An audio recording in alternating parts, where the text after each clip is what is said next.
Hello, everyone, to Timeless Gamer! And this show is brought to you by Pinoy Retro Gaming. And if you are checking us for the very first time, just give us some love by going to the Facebook page of Pinoy Retro Gaming or by going to the YouTube channel, Timeless Gamer PRG, and check our previous shows right there.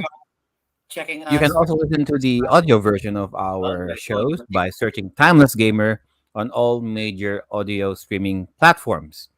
And previously, on Timeless Gamer.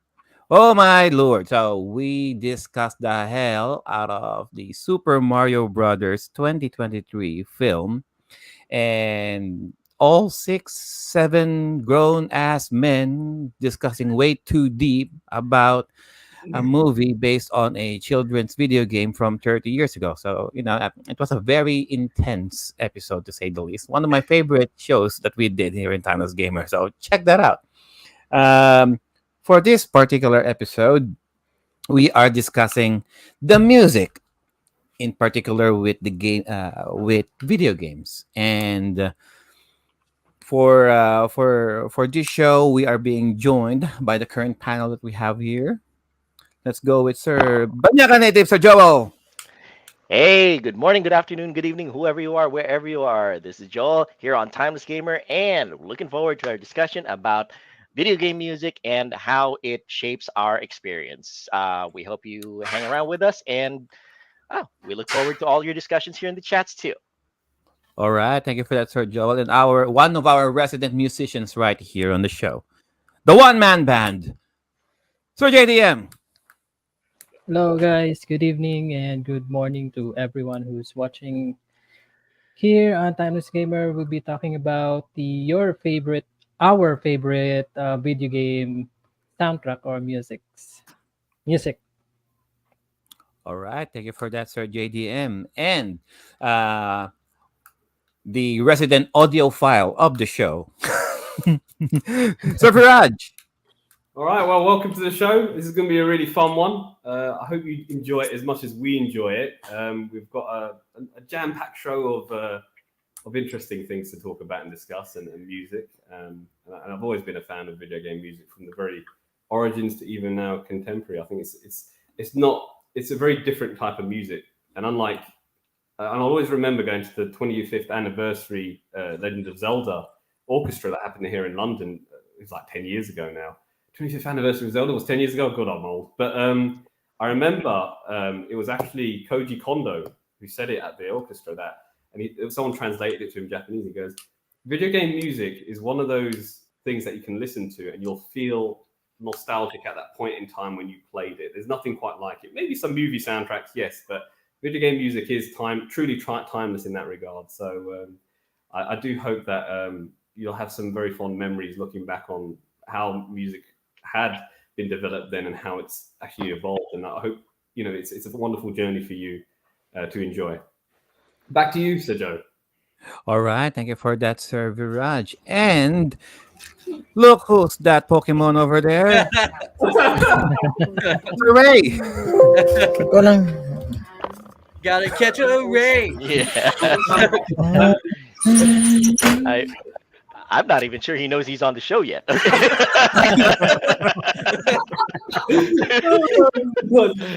You snuck up on a wild ray. I know.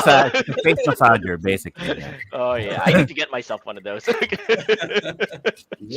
great.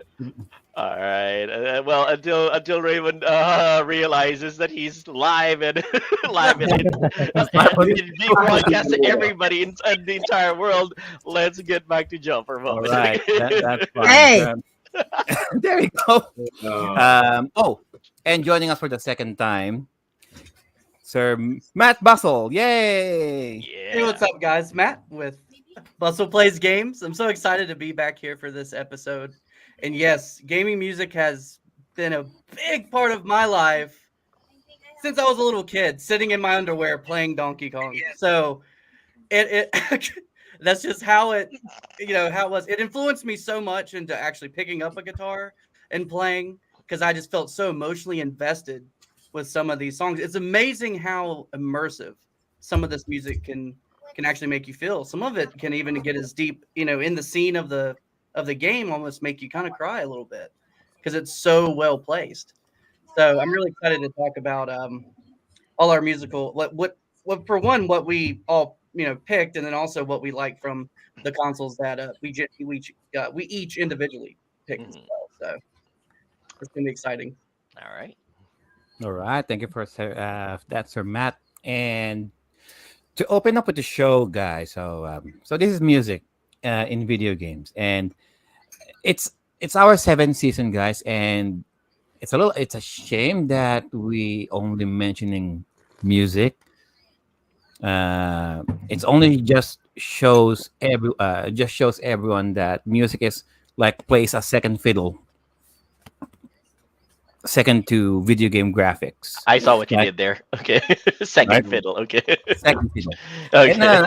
I mean, like with the video game industry, as our technology advances, evolves, and develops, it's always about the graphics, right? How's the graphics like? But you don't really hear a lot of people talking about, oh, how's the music, Mm. right?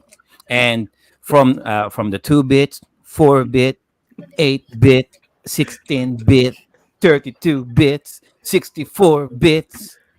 But no, Yeah, that's definitely. just your just your video game graphics evolving throughout the years. But how about um, how about the 128, the 192, the 320 bits? I mean, the music over the years tend to develop too, and a lot of the a lot of unsung heroes, musicians actually, that tried their that some of them tried their luck putting their best work into video games, and some of them found their success on video game music rather than going to the big recording studios out there. One in particular, Nobuo Uematsu, Mhm. composer, one of the I, one of the former lead composers in Square back in the early '90s, and his work still resonates throughout the gaming industry even till now, and among others, of course. But we will get through of those as we move along with the show, and that's why we have Sir Viraj, our resident audiophile, to explain how the earliest consoles and the succeeding ones tend to evolve their sound, Mm. not to mention our favorite music as well, and how those music tend to adapt to those particular gaming consoles as well, and how to Before we do and that, though, mm, before we get to Viraj, though, I just like to answer Raymond's question. Why am I laughing so hard? Because it looked like you just went shopping on to the 99-cent store, Raymond, and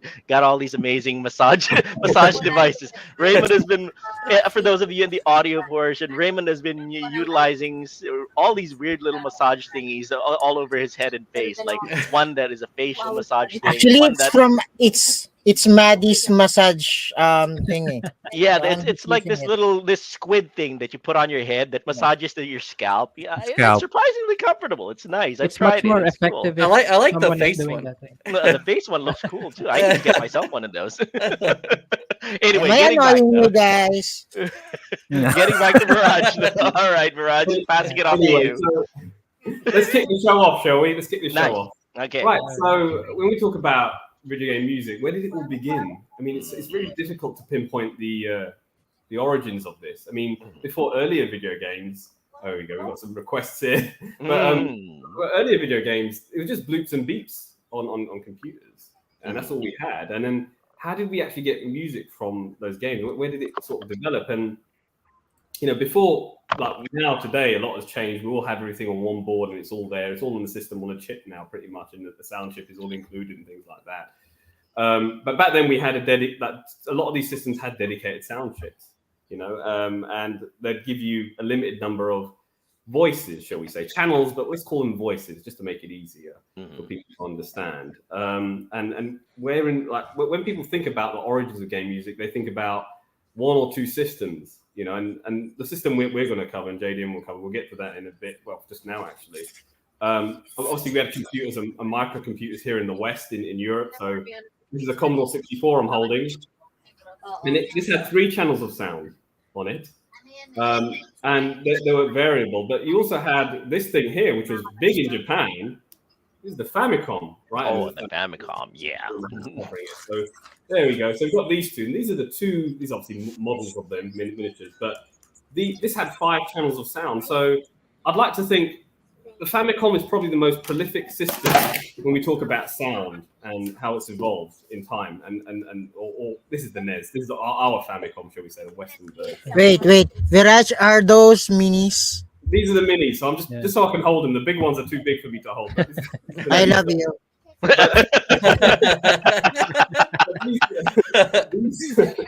these systems are, what is it? So you've got 5 channels of sound on the NES, and the NES is the system we're going to cover now. Just to be brief, I mean, this has 3 channels, this has 5 channels, which was better, and they all did things differently. So even though this is a microcomputer with 3 channels, you could change the variations of the musical instruments on the channels. You see, with the NES, you're pretty much stuck with whatever the wave was. So you'll see when we get to JDM's point with his music, he's going to show us for his favorite game on the NES. There's 2 square channels, which are basically just basic channels of sound. You have a triangle channel, which is more the darker tones, like the darker keys, shall we say, them, so the lower tones, shall we say. And you have 1 wave channel, and then you have a PCM channel, which is basically for percussion, which was hardly ever utilized. So, it is quite basic and entry level. And a lot of the NES games that you had of that era did sound very similar. They did sound very, very similar. But that being said, they produced some wonderful merry melodies on this thing.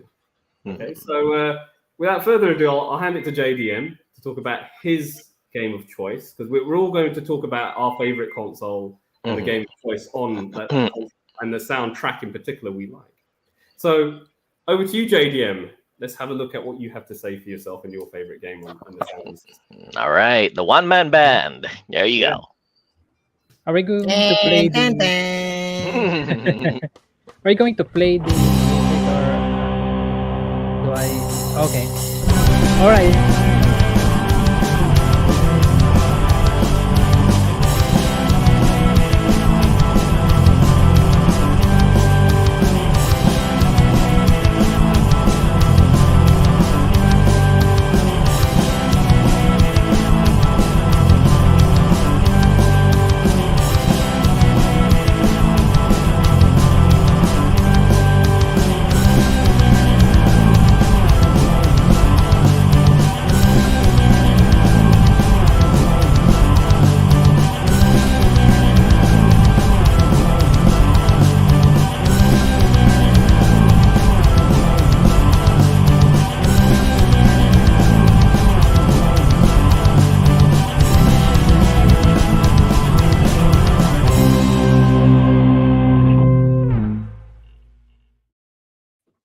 All right. There Beautiful, you sir. go. Beautifully done. Yeah. It's gonna be hard. It's gonna be hard to top that one.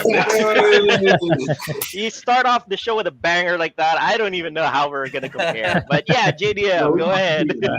JDM, why much, didn't guys. you bang-headed you? Yeah, why did you headbang to that one? Yeah. It's hard to do a head. Ye- It's actually hard to do a headbang when you're playing that music, especially when it's fast. Mm. Unlike gotta when keep you up do with the metal, chords. the metal music.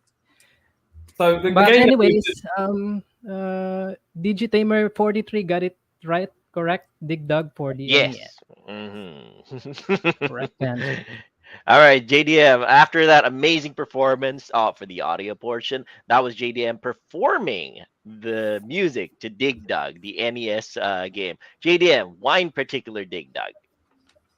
I was actually not going to choose that, but since we don't have any, Why did you choose that? Then It was why the did easy- you? Is it the yeah, easiest one to play or something? You're like, let's do this. Why did that, JDM? Why did that? yeah, Why? because it's in the NES. We have to discuss about the music that the NES can produce. Mhm. So, as what Viraj told earlier, you have 5 channels for the NES. Mhm. So you have the 2 square channels or voices. specifically those are the like the mids and the highs. You If you have a guitar, you have if you um compare it with a full setup band, you have the lead guitars and the rhythm guitars. They do the mid tones and the high tones. Then you have the wave the wave channel, which does the bass tones, the lower notes. That's why you have those funky bass notes on your games. And Mm. you also have the white noise that does the percussions. That's the um, like the cymbals or something like that. That Mhm. it gives tempo to your music. Then there's also one channel that is it's not commonly used, but when they use it, it's for the percussions or the drums. It's like the rhythm or the beat of the music. Yes, it's a PCM Right? channel. PCM Yeah, channel. That's what the it's called. PCM Mm. or what you call pulse, something like that, modulation. Oh, something modulation. I can't remember the Z either. Pulse coordination, modulation. I don't know, but So it's like a full setup band. So you have two guitars, you have a bass, you have the two channels that goes to the drums or the other instruments in the band. So the reason why I chose this is I like the fact when you're playing Dig Dug, whenever you get um, whenever you eliminate enemies, once you get to the last one, it gets faster, right? Mm. If you have noticed it, Yes. and also uh, what I did in the video, in my video, I started it slow, then um, in the middle part, it began to gain tempo, so it's much more faster.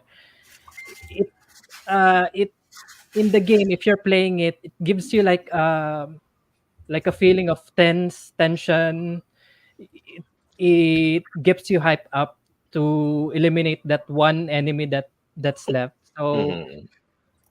it adds like it's very interesting that uh, the composer was able to do that, like speed up the music while you're chasing the last enemy, just like in Pac-Man, right? Mhm. And trivia, small fun fact, the music was composed by Yuriko Keino, who which is Dig Dug was one of her first video game project.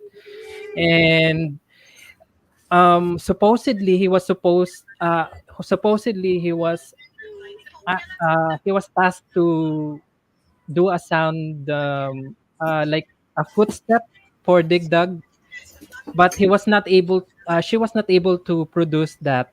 Mm. So what she did is she made this melody instead to be the one that's playing instead of footsteps.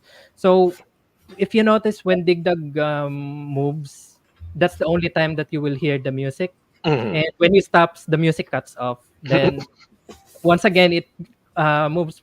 When he moves forward or he moves around, the music comes again.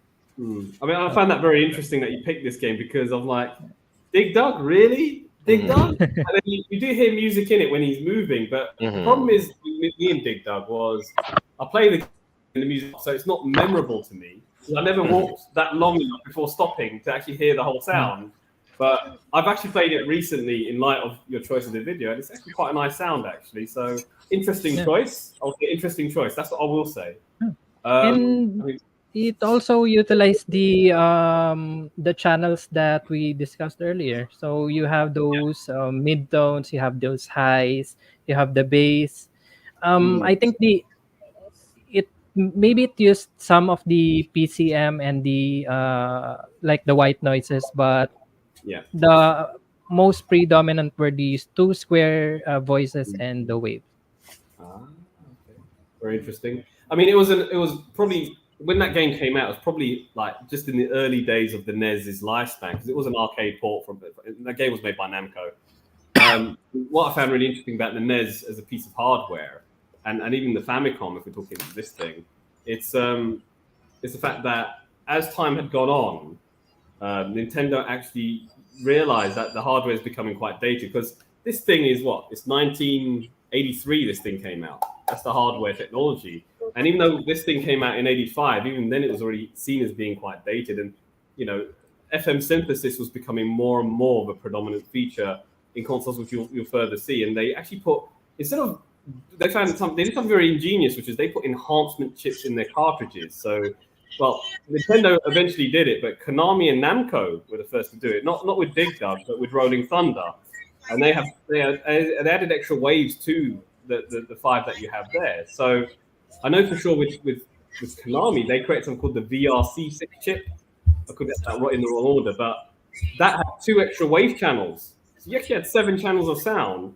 And if you're going to play Castlevania 3 Dracula's Curse, okay, you play the Japanese version, okay, and you get an English translation patch if you want to have the English language, and you listen to that sound, it will totally ruin your experience of the NES version because the sound is just that much better.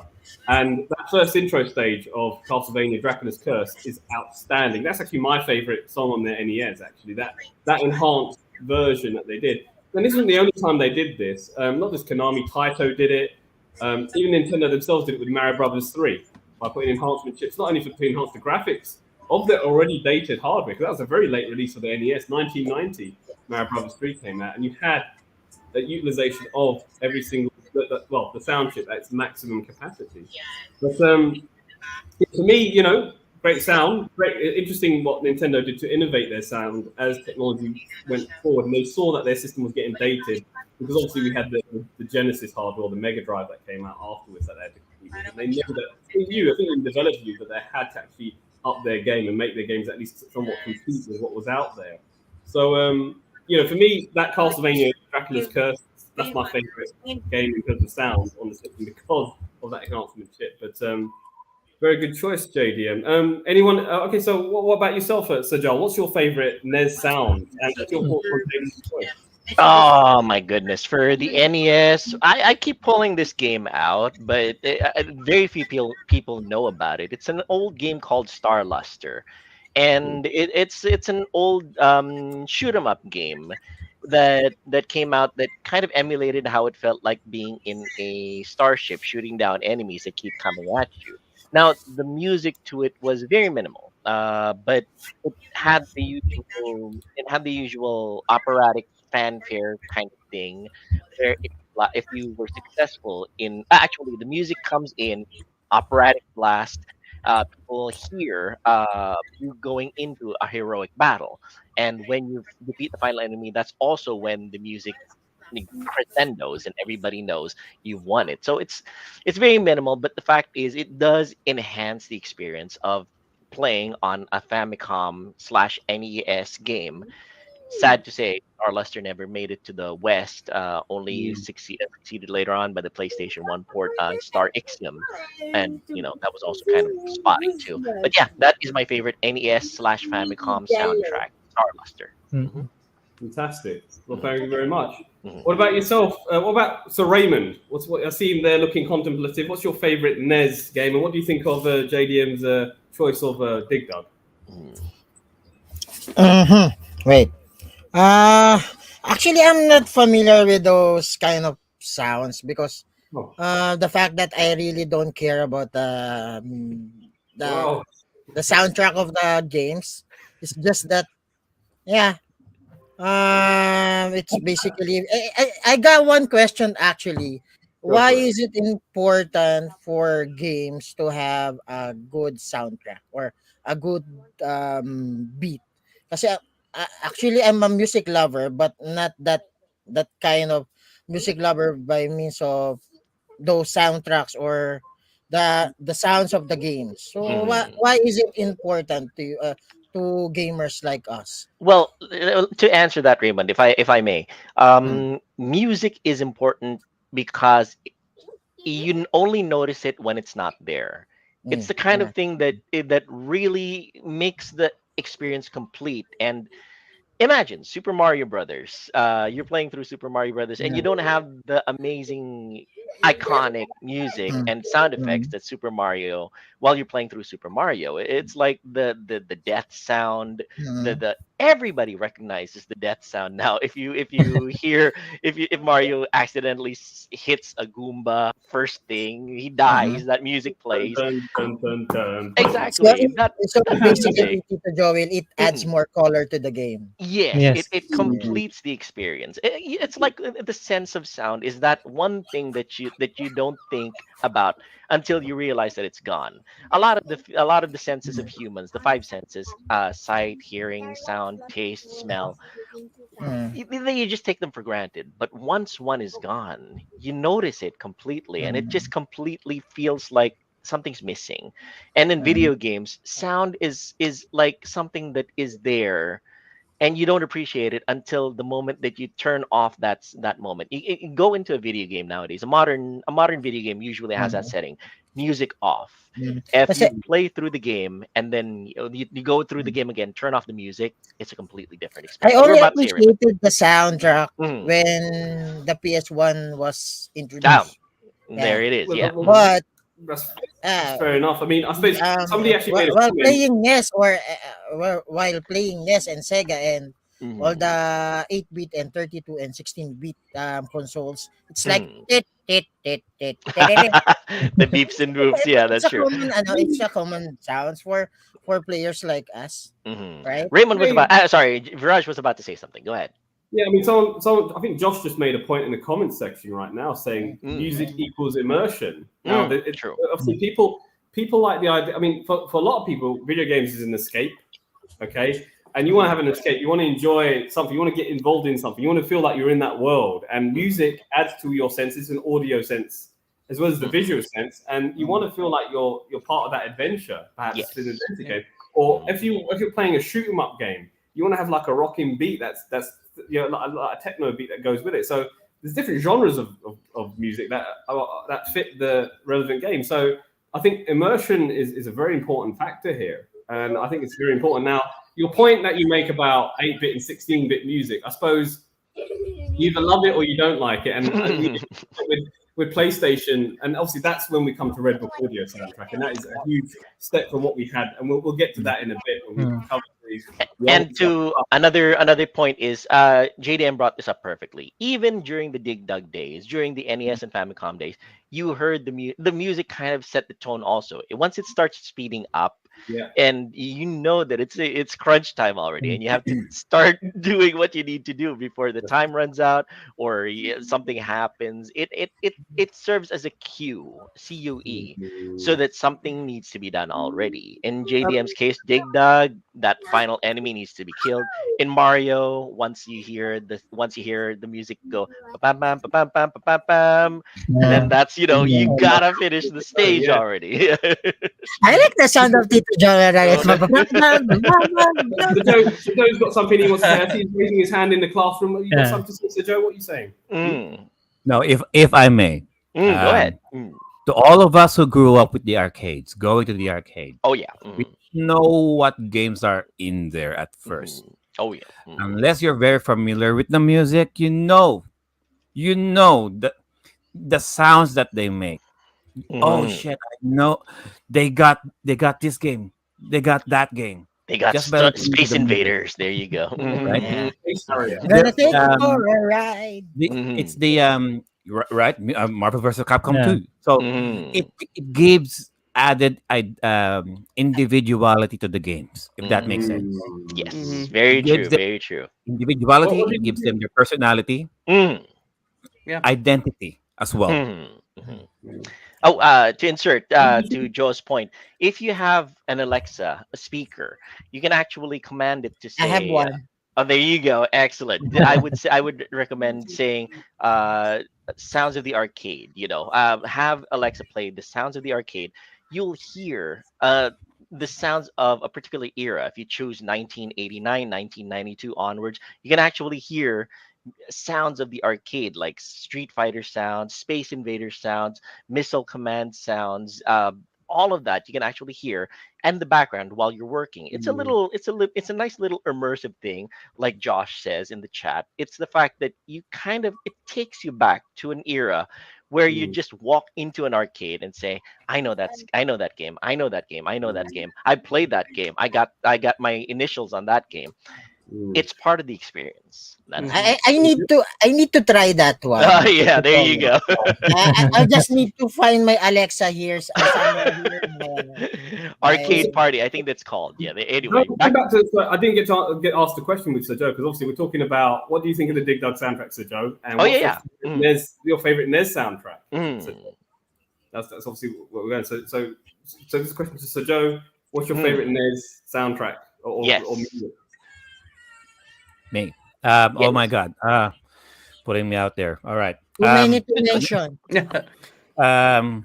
Number one, a few things. The DuckTales, of course. The Oh, yeah. Moon theme.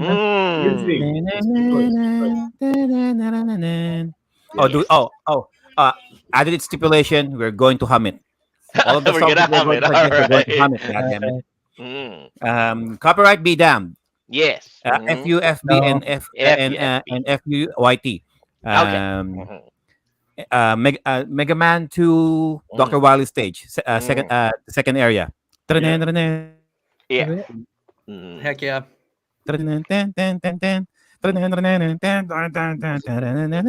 I just makes you just hear it on guitar. It's one of those. Oh, that you yeah, just hear right? it, you know, like What else? Oh shit! Dig Dug. Bubble Bubble. Mm.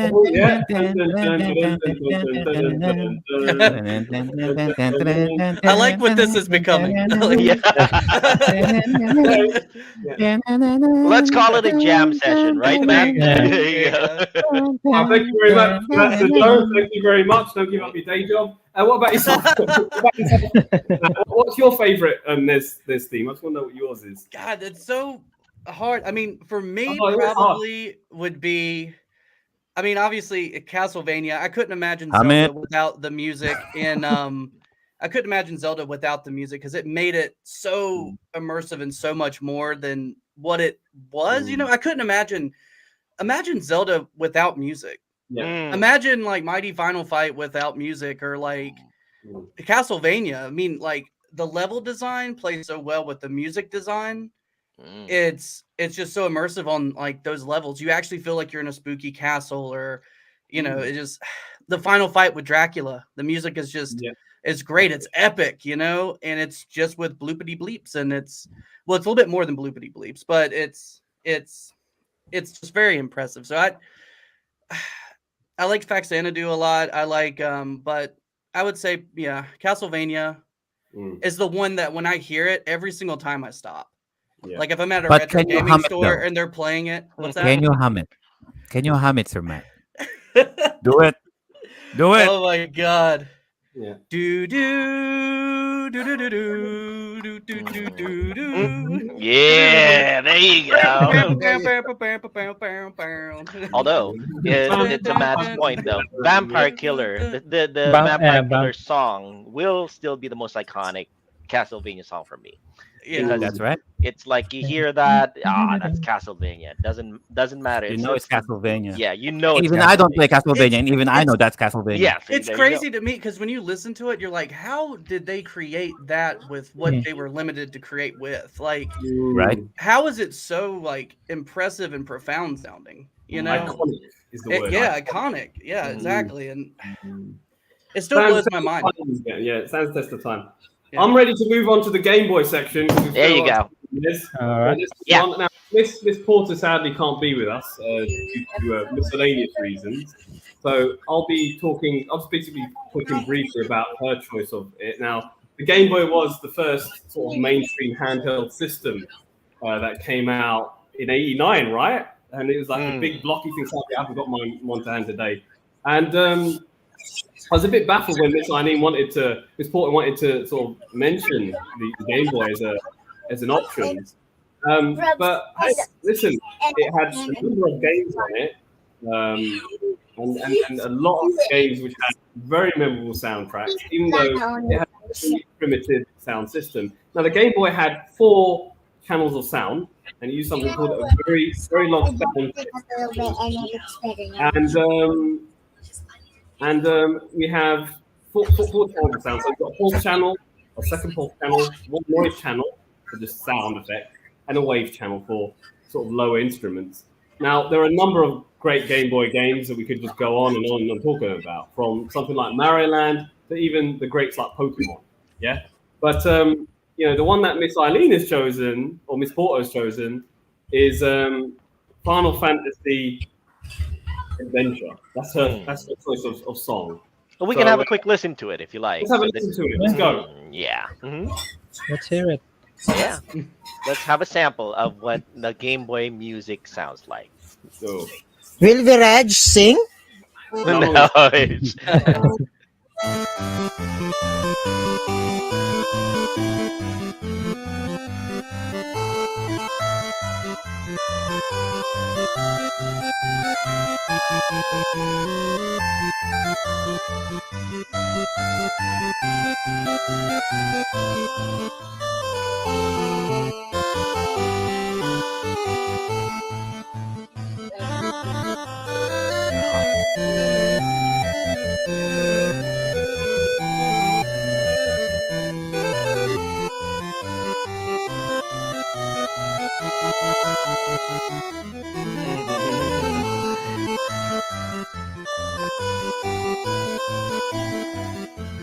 There you go. I think we're good. Right, it's waving. I must say, I have to say one thing about it. For such a tiny little device, it produces very complex music. If you listen to it, you might say that it's beeps and boops and bleeps and everything like that. But when you listen to how it's arranged and how the notes counterpoint against each other, Right. it's complex. Yeah, That's there's because- there's a reverb in it. Of Yeah. the sound and Because it has a stuff. mixer. It's a chip which had the mixer in it, and the NES didn't have that. This has a mixer chip in there that allows you to put a tone in there, and you can. You've got a timer on that, and it can end. It can even loop things as well. So it was a lot easier for them to make music for the Game Boy, if anything, because even though it's more primitive in terms of what they put in there, they actually added some extra features in there, and it's actually really good. And here we have Miss Eileen. She can't be with us today, so she's written why I like the FFA or Final Fantasy Adventure music on the Game Boy is despite how simple music was then on the handheld, the Final Fantasy Adventure soundtrack provided was able to convey different emotions and feel of the game depending on the levels and events. My music choice, Never Ending Battle, what we just listened to earlier, is an iconic upbeat track that puts the player in action mode as the adventure begins. Dungeon level tracks are pretty melodic, boss fights are intense, there are whimsical tunes and to balance the equation, and a cute Chocobo theme to boot. And spoiler alert, if Final Fantasy VII has Aerith, Final Fantasy Advance has Amanda. A death scene accompanied by the lonely music is devastating. Special mention, the music of Super Mario Land. Yeah, I mentioned that. It's truly wonderful and gives Mario on the Game Boy its own mark. So, she's got a special mention. And I did love Mario Land. I have Mario Land.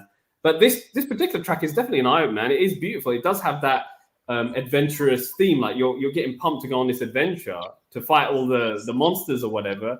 So it definitely has a feeling to it, and one thing I can never argue with is feelings. So it's actually a very interesting sound. I think it's a very good choice because I've not heard anything. I've never played Final Fantasy Adventure, so this is the first time I've heard it. So yeah, me neither. very good.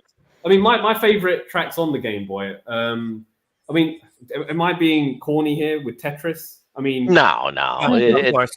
Tetris has a great sound. it's so long. The music is just going to get stuck in your head, you know. Dun, dun, dun, dun. And everyone knows that theme. The Tetris Oh theme. yes. And obviously, we had the movie that just came out. In my mind. Watch the Tetris movie; it's really good. But it's again a very catchy soundtrack. So yeah, props to her choice. It's very good. What about you, Sir John? What's your favorite? What do you think of this sound? And what's your favorite song for the Game Boy? Me personally, the sound that Miss Eileen presented, like I said, it's surprisingly complex. Mm, It's deceptive actually. The Game Boy visually is not very impressive when you play it. mm, It's just mm. it's a green screen, LCD with against a Okay. semi-green screen. But when you listen to the music, particularly like this, it makes you kind of wonder how it could have possibly been elevated more if without the music you would have just been looking at the plain screen. Sure, you would have gotten the bleeps and bloops, but this music really elevates the experience. You It's better than how it might be visually presented initially. So props to Miss Eileen. It's an amazing track, an amazing choice. For my personal choice in terms of Game Boy original music, I don't quite recall it. Yes, it is. It would have to be in this one again. I talked about it at length before. It's Donkey Kong for original Game Okay. Boy because it reproduces the experience of the Donkey Kong arcade game, but Mm. it puts its own twist on it because of the fact that it has additional mixes and it kind of ties in thematically to Super Mario Brothers, the first game on the Famicom slash NES. You can feel. Does it have Super Game Boy support? I'm not quite sure. I've never actually tried the Super Game Okay, Boy. so for those of you at home who don't know what I'm talking about, the Mhm, Super Game Boy was an add-on for your mhm, Super Nintendo. It was a yeah. cartridge that went into the slot and you put your Game Mhm, Boy games in it. And what it would allow you to do is utilize the graphics mhm, and the sound chip in the Super Nintendo to mhm, enhance the sound of what you're hearing on a Game Boy game.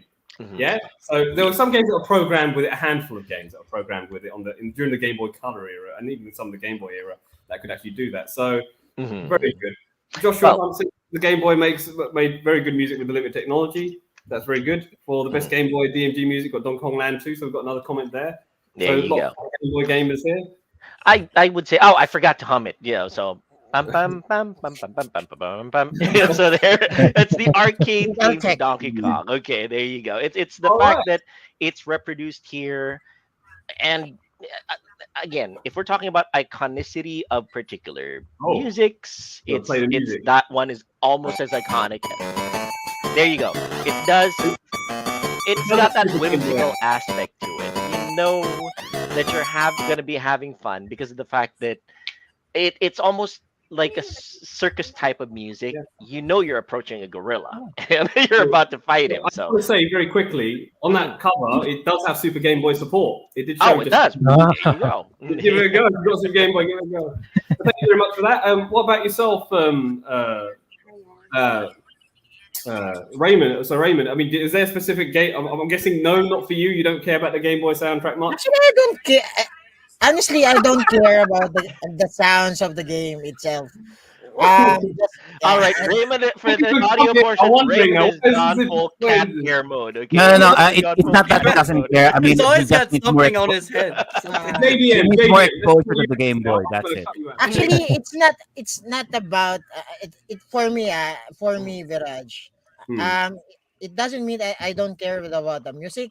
It's Okay. just that every time I play, I don't Mm. usually go with the sounds or Ah. Although Raymond, I'm surprised that you didn't mention that the sound to Pokemon, the original Pokemon games, Yeah. didn't Yeah, yeah. impact you though. Mhm. Actually, yeah, it has sounds, but for me, Uh, maybe because of the technology back Maybe I think then. that's what it is. Yeah, yeah, yeah, yeah, I yeah. guess, Yeah, I that's guess, I I would guess. agree to Good that. sound. Yeah. Mm, What about you, okay. Though the What's your, soundtrack, what's your just like I told you guys, the soundtrack was parang was introduced to me when the PS1 Yeah. arrived or PS1 was Okay. Right, right, right. So it's you're the spoiled? synthesized You're spoiled. music already for Raymond. Yeah. Okay. Mm. That's Very sorry fair. nice. guys. That's fair. What about you, Sir JDM? What's your favorite sound on the Game Boy, and what do you think of Miss Porter's choice? um, for me, it's going to be the music of the very first town place in Pokemon. Hmm. Pokemon Red, Mm. Yellow, and Blue. Yeah. Hamid. It's Pallet Town. Hamid. Okay. Na na na na na na na na na na na na na na na. Oh, that It's one. it's Yeah. you know that feeling when More you're fun playing feeling. RPG games. Mm-mm. you're in the whenever the village music this is the like the Intro. Yeah, intro Menu. music. the open screen. Yeah. Yeah. Yeah. Whenever you hear the village music, it's always peaceful. Mm. Yeah. It's It's always idyllic. serene. Mhm. You don't it's like you don't have the care in the world what's going to happen in the succeeding chapters. It's Mhm. always like that. Yeah, I it's just your like to boyhood kill town. Pokemon. That's it. I don't care It's about the music. it's your boyhood town, and before shit hits the fan, shall we say? It's a Okay. very it's JDM. That's a very wholesome choice you've made. I actually like that Mm, song. Very yes. wholesome. Mhm. What about you? So Joe, what's your favorite Game Boy theme? Yeah, you. Oh Me. no, Joe. Mhm. So So Joe. Yeah, you. no, no. Yeah. With the Game Boy DMG, around that time when it first came out, I didn't even know it was out. Back in Manila, it's all about the brick games, really. So I don't really Oh, got. brick games. I Yeah. really don't. Mhm. Just the derivative versions of Tetris. That's all that we got. Mm. So having a Game Boy is a luxury, to be honest. So I never really got the chance to play a lot of Game Boy DMG games. But if there will be one in particular that I remember, it's the Mega Man for the Game Boy DMG. Yeah, this is not the canon. This is one of the canon ones. I think it was called Mega Man 5.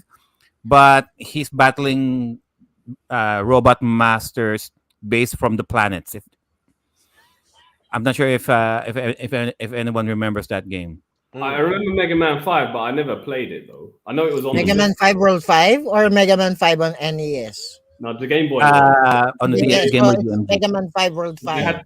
had some they're very So, collectible now. With Game so Boy. Yeah, so it's not so the robot masters are not um, like Blade Man or Shadow Man. It's just the name of the planets. the Oh wow. planets. The Yeah. enemies the I mean, enemies are based from the names of the planets. Like I played Mega Man 1 on you the got Game Boy. Mercury, Mars, Venus, yeah, Jupiter, Saturn. Yeah, One thing I really loved on the Game Boy was Elecman's theme and the first Mega Man on the Game Boy. oh, you mean the one that sounds like Journey?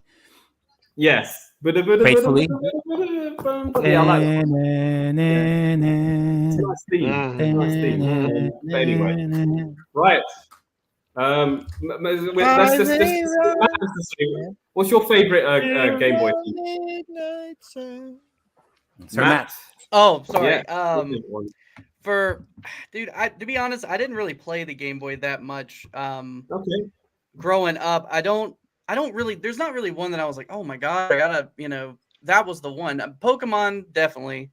I like the cave music because it was kind of dark and mysterious, and you really felt when you entered a cave, like you really felt like, okay, I shouldn't be in here, kind of thing. And also, like when you get towards the end of the game, it's been a while since I played Pokemon, but like when you get when you're in the tower and you're fighting the Team Rocket, and you're using like the teleporter to like go different places. Yeah. The music there too is like really like kind of Intense. dark and yeah, exactly. Like, and I thought it was cool, like a game like that looked the way it did, also had like really brooding atmosphere and like portions of the game that actually felt really, really dark in comparison to like, well, I guess the cartoon did have its parts too, like the Sabrina fight and stuff, but like it's a light-hearted game, but it's nice to see that other aspect of Pokemon, which is dark, and it's portrayed in the music in this particular. Yeah, you make it quite, it's multifaceted, and we'll come to that in a bit about multifaceted soundtracks. It's not always all happy and sunny. But, thank you very much for that. Yeah. All right, so let's move to the next section. I know we finished with the Game Boy. We're gonna Wait, Viraj. How about the sound of Lavender Town in the Pokemon? Yeah. Why don't you sing it? I love it. Sing it. Yes, Amit Maras, Raymond. The creepy thing, you know. The creepy Why don't you thing? sing it? Okay. Yeah, I love it too. That's a good. Right. Okay. So shall we move on to the Mega Drive now? We've got the There you go. system on the agenda. So there we go. There we go. The mini. Now this is where things got real. Okay. So Dan, who's not giving us today, is covering that aspect. So without further ado, take it away, let's have a look at what he has to say about it. Hello to everybody out there and all the Timeless Gamer crew out there. Pleasure to join you on this music show as per usual. I'm Dan from the Sega Mega Masters, and I'm going to be talking about the Sega Mega Drive's Yamaha YM2612 sound chip, which is my personal favourite, of course. Now, it's an FM synthesis sound chip, and for those of you who aren't aware, FM synthesis is basically it's a frequency modulation method of making music, and it's basically the sound of the 80s and 90s. If you hear synth sounds in a lot of 80s songs, that is FM synthesis, really. It was made popular by the Yamaha DX7 keyboard, and it was very famous in a lot of 80s songs, stuff like a-ha's Take On Me and Sun Always Shines on TV, and Bon Jovi's Living on a Prayer. A lot of bands used the DX7 keyboard in the songs. You had like some Wham, Queen, Baltimore, Go West, Level 42, Tears for Fears, and the Mega Drive's Yamaha YM2612 has a very similar flavour to it. So the chip itself is a 6-channel, 4-operator, 8-algorithm chip. And the channels are divided into 2 sets of 3, okay, with the last set, or the last of each set, able to use different frequencies that they're from the first 2 channels of each set. And so by assigning different frequencies to it, you basically get a set of harmonics, which again adds to that delicious flavour, and gives that Mega Drive unique, sexy sound that we so love. In fact, okay, I've got a little video here that I'm going to put on a play, and this guy has made his own little synthesizer setup. His name is his channel's called Look Mum No Computer, and he's used the Mega Drive to make his own little synth box. So let's get it up and let's check it out, because it sounds absolutely.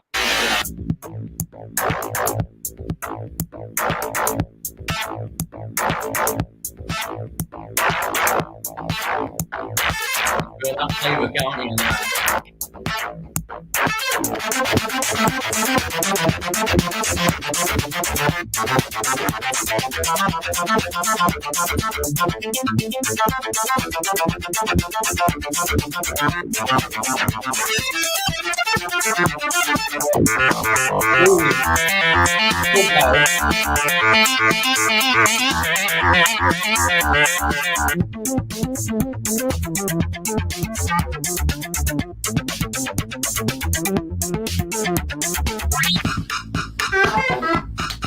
Right, what am I going to adjust?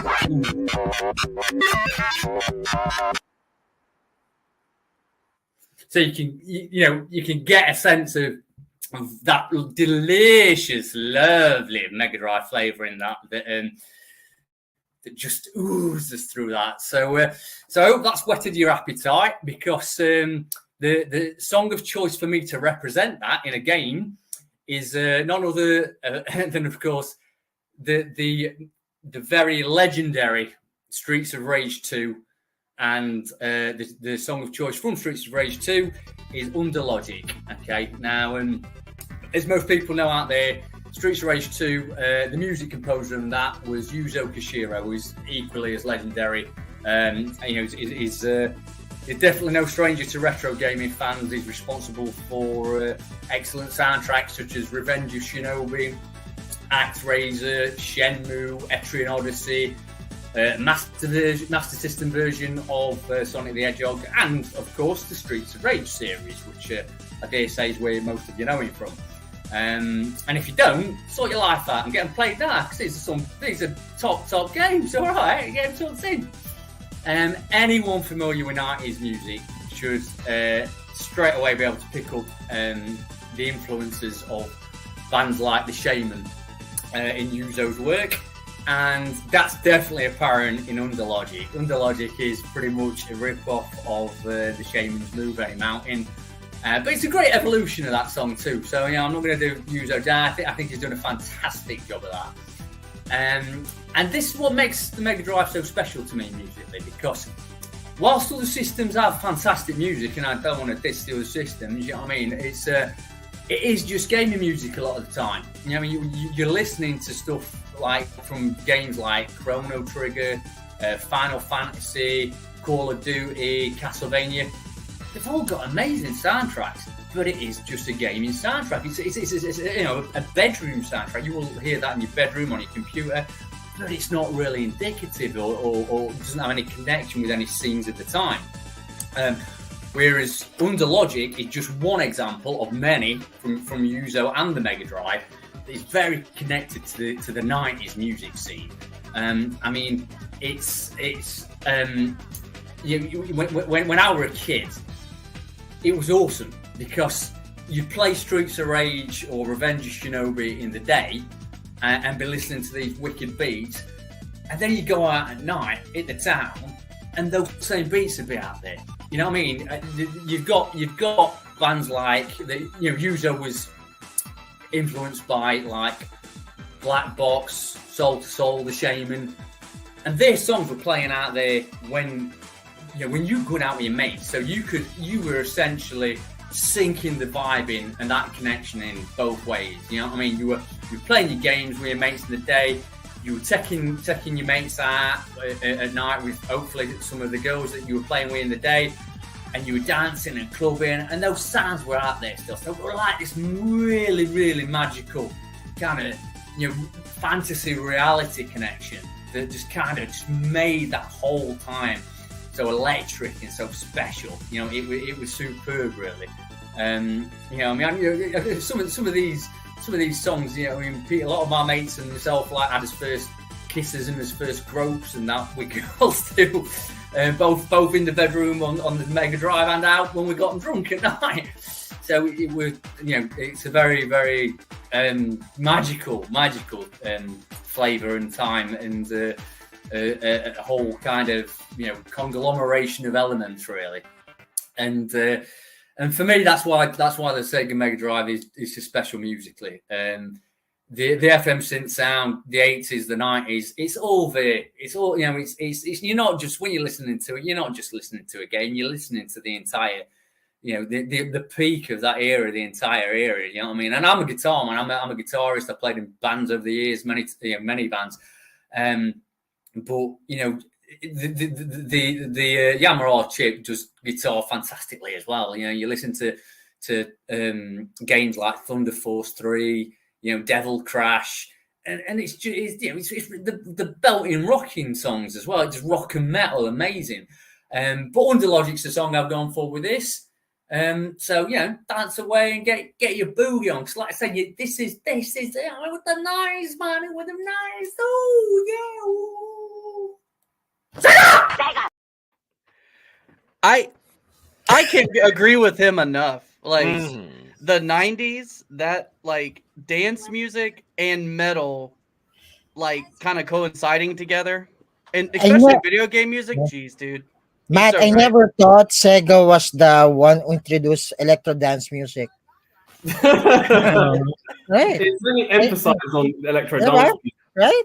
Yeah. I never I mean, thought. I was just boom, mind blown.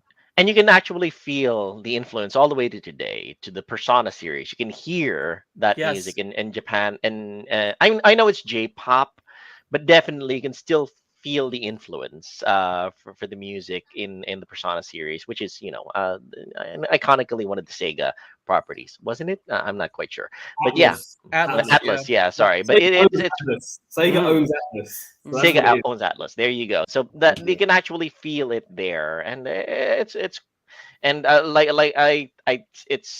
was quite an experience seeing Dan rocking out to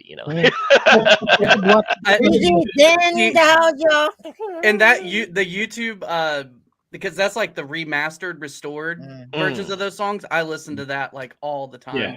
Go Forward or Go Straight, whatever the iconic one. Like, gosh. I mean, there's so many Post remixes Break, of Screamer, this yeah. song. Under Logic has a lot of remixes on YouTube anyway. You can look at the ocremix.org, which has loads of video game remixes that have enhanced even the basic chip tunes of the NES to contemporary modern standards that even Raymond would like, because it sounds more like real music. So Mm. it's one of those things that I really like. Now, on the subject of the Mega Drive and the hardware, what I found really interesting about that is, yeah, and Dan did touch on the Yamaha YM2612 chip, which was well known for that system, and it was regarded as a very, very popular sound chip at the time. And Sega paid a premium for that, having that chip in their system, and it shows because that chip has been utilized again and again from the earlier days where they only used the 5 channels or 6 channels that came with it. What a lot of people forget about the Mega Drive is that it actually has another sound chip in there. Okay, it's the Texas Instruments FN chip, basically, well, programmable sound generator, which basically was in the Master System. So it's actually a Master System. Because remember, this is backwards compatible with the Master System for games. You could have a through flow. So you actually have 10 channels of sound on this. Now, really talented programmers would use all 10 all sound effects. So you'd actually have those 3 on the Master System as well, working in conjunction with the Sega Mega Drive as well. So you actually had a lot more channels in terms of output. Because people say, well, hang about, and we're gonna come to Mr. Bustle's choice in a bit. The Super Nintendo has 7 channels of sound, and Mega Drive has 5. What is this? Well, actually, the Mega Drive had more if you counted the other chip in there. Yeah. Now, on the subject of Sedan's choice, people think, okay, it's got this really good house techno beats from that particular, but that wasn't just what the Yamaha chip was great at. You could have some nice symphonic synthesis music on there. I'll mention Ristar. That had some lovely symphonic music on the snow levels. Yes, I mentioned World of Illusion had a lovely symphonic sky level. Rocket Knight Adventures, the second level where you're going over the sea, it had a lovely soft music. So it wasn't always just about techno beats. Again, you also had great guitar synths. Desert Strike, the intro theme is just rocking on that. And there was just so many great games like Hellfire or whatever that had really good guitar synths on the Mega Drive. So, but to be honest, the track that Dan has chosen is a great track because it was made by Yuzo Koshiro, as you mentioned, who is a legend in video game terms of making music. And FM synthesis is really what the Mega Drive is all about. You like FM synthesis, you like that sort of music, the Mega Drive is definitely the right system for you. But Ristar and World of Illusion, they had some lovely music. That's some of my favorites on the system. But what about you, Sir Joel? I mean, what's your favorite track on the Mega Drive? Before we get into my favorite tracks on the Mega Drive, I'd like to give a shout out to the people in the chats. I'd like to say hi to Christopher Abistado, who's actually Joshua Hunt, who says quite the undertaking. Christopher Abistado, who says, "Oh, Castlevania, Belmont's Revenge have also the best music in Game Boy DMG." Well, that's a very good point. Daniel Dignodice says, "Yo, Sir Joel, Joe RPG, Eileen, JDM, Raymond, Matt Bustle, and Viraj." There you go. Daniel Dignodice of Dan Dice Gaming. And of course, Mr. Baruna Royka, Gami Tagle on Twitch. Thanks very much, Gami. Thank you very much. One of our more loyal viewers. Very, very happy that he's here. Joey Thompson says, "Music enhances the game's feel. The right music will go beyond that by touching the emotion and adding more immersion experience." And of course, we also have our usuals, DG Tamer 43, who says, "Speaking of NES, are you guys familiar with Action 52?" I'm not quite sure I am. Action 52. Yes, I am. I am. It's a compilation game, Carl. I'm familiar with the game. And of course, Delstein Alejandro Manzano, who says, "Good evening." Thank you very much, Delstein. Very, very happy that you're here. Very, very happy that everybody in the chats is here. So getting on, though, my personal favorite. Actually, I'm kind of surprised that Dan didn't mention Fantasy Star, the Fantasy Star series for his choices. But dovetailing with that, my personal choice in terms of Sega Genesis / Mega Drive music is one of the lesser known ones, but actually was included in the mini consoles, if I remember correctly, Barrage. It's a game called Shining in the Darkness. I'm not quite sure if most people are familiar with it. Yeah, it's on the Mega Drive Mini too. It's on the Mega Drive Mini too. Shining in the Darkness is a first-person dungeon crawler game akin to the Eye of the Beholder series on the DOS. On the PC version of games, where basically it's you go into dungeons on a first-person perspective, go dungeon crawling, go fight monsters, turn-based games. I like the music there because of the fact that it's very evocative of how tense it is going into unknown territory where it's dark and there's danger lurking in every single corner. But when you're above ground, when you go into a town or into an inn, you can hear kind of the kind of music that you know how those aliens play in Star Wars when you go into the cantina. It's a lot like that. I forgot that. I forgot jovial. the name of it. It's very jovial. It's very jovial. You can hear you can hear the atmosphere of being in a bar playing. It sets the theme of where you are and how you feel in wherever you are. So that's my personal favorite in terms of music for the Sega Genesis, Shining in the Darkness. For those of you who want to listen to it, you can check it out on YouTube.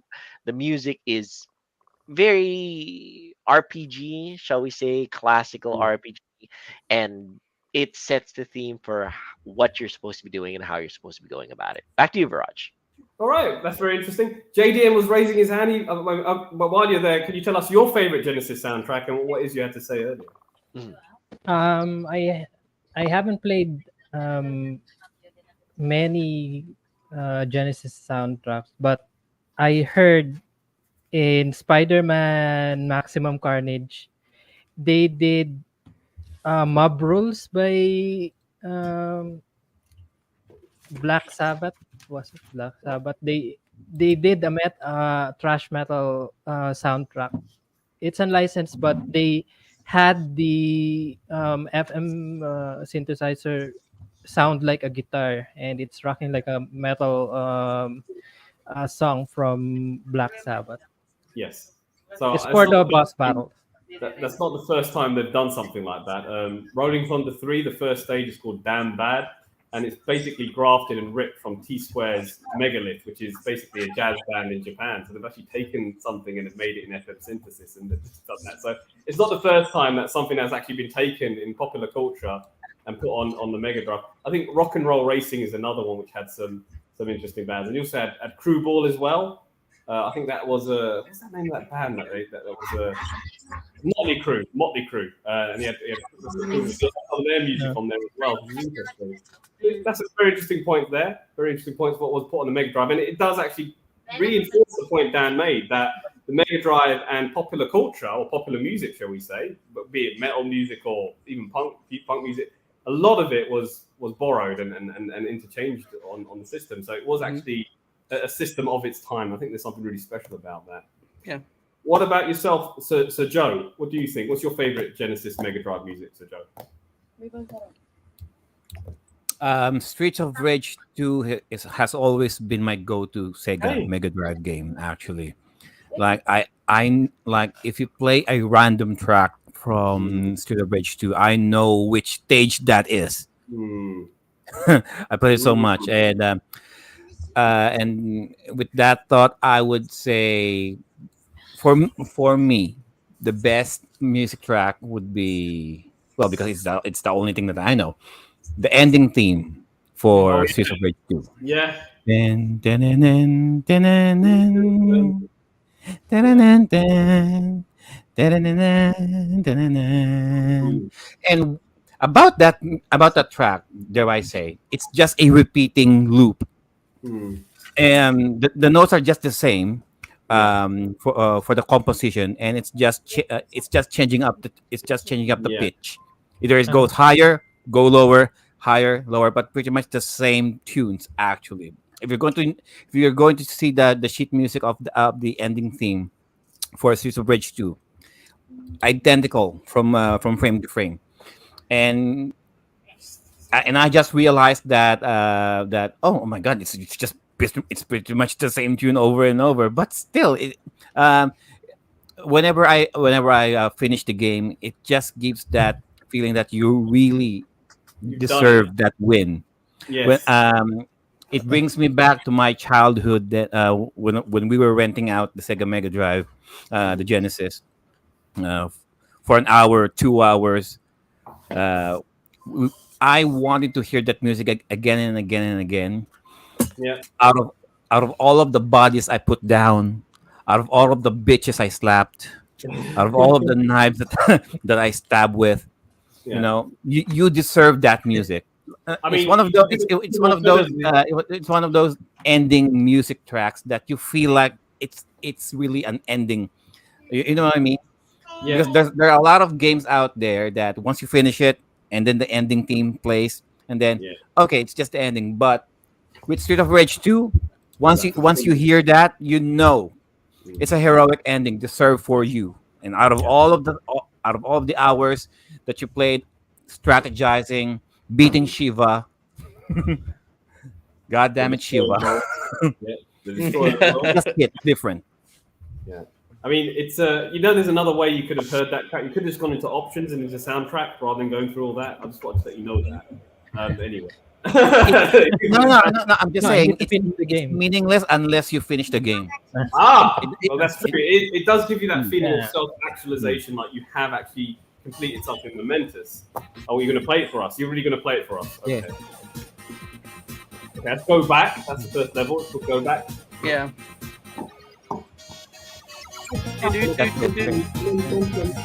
Dude, when that bass comes in, like, oh my god. Actually, you can play that on any club these days, and it still rocks. Yeah, actually, yeah. We did actually do a revised club soundtrack for this. I'll see if I've got it on my hard drive. I'll send it to you. We did a revised club mix for this, which is really good. Like I said. The people will say it's new. It's new to, but it's been in the 90s. You know the title of this song? It's called "Go Straight," right? So Yep. maybe you should take some lessons from that, Sir Joe. Yeah, go straight. Yeah, don't take the wonky road. Take the straight road. Okay? Gosh, I never thought Suga has a good lineup of. But yeah, Go Streets of Rage.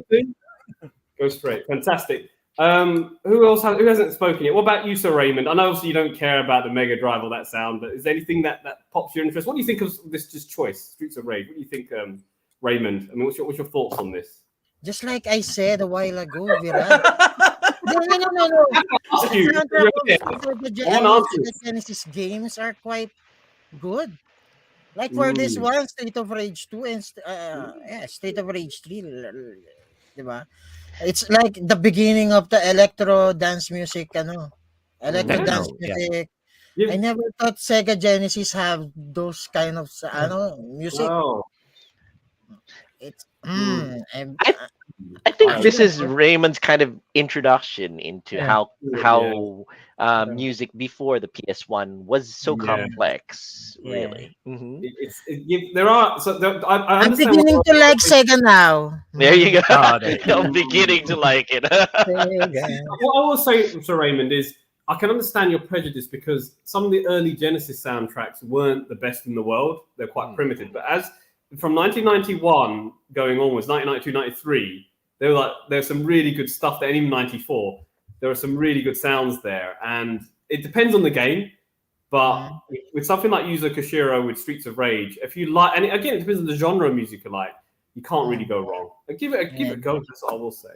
And what about who hasn't spoken? Mr. Bustle? You're the last one, right? Let's see what you have to say. Always the last one, yeah. I mean, yes, Streets of Rage 2, obviously. I mean, that was like the one I remember, obviously, a Go Straight. I couldn't believe what I was hearing, obviously. Like that was one of the first games that was just like, how are they doing all that? Because I never heard such a busy score with like so many elements and levels to it.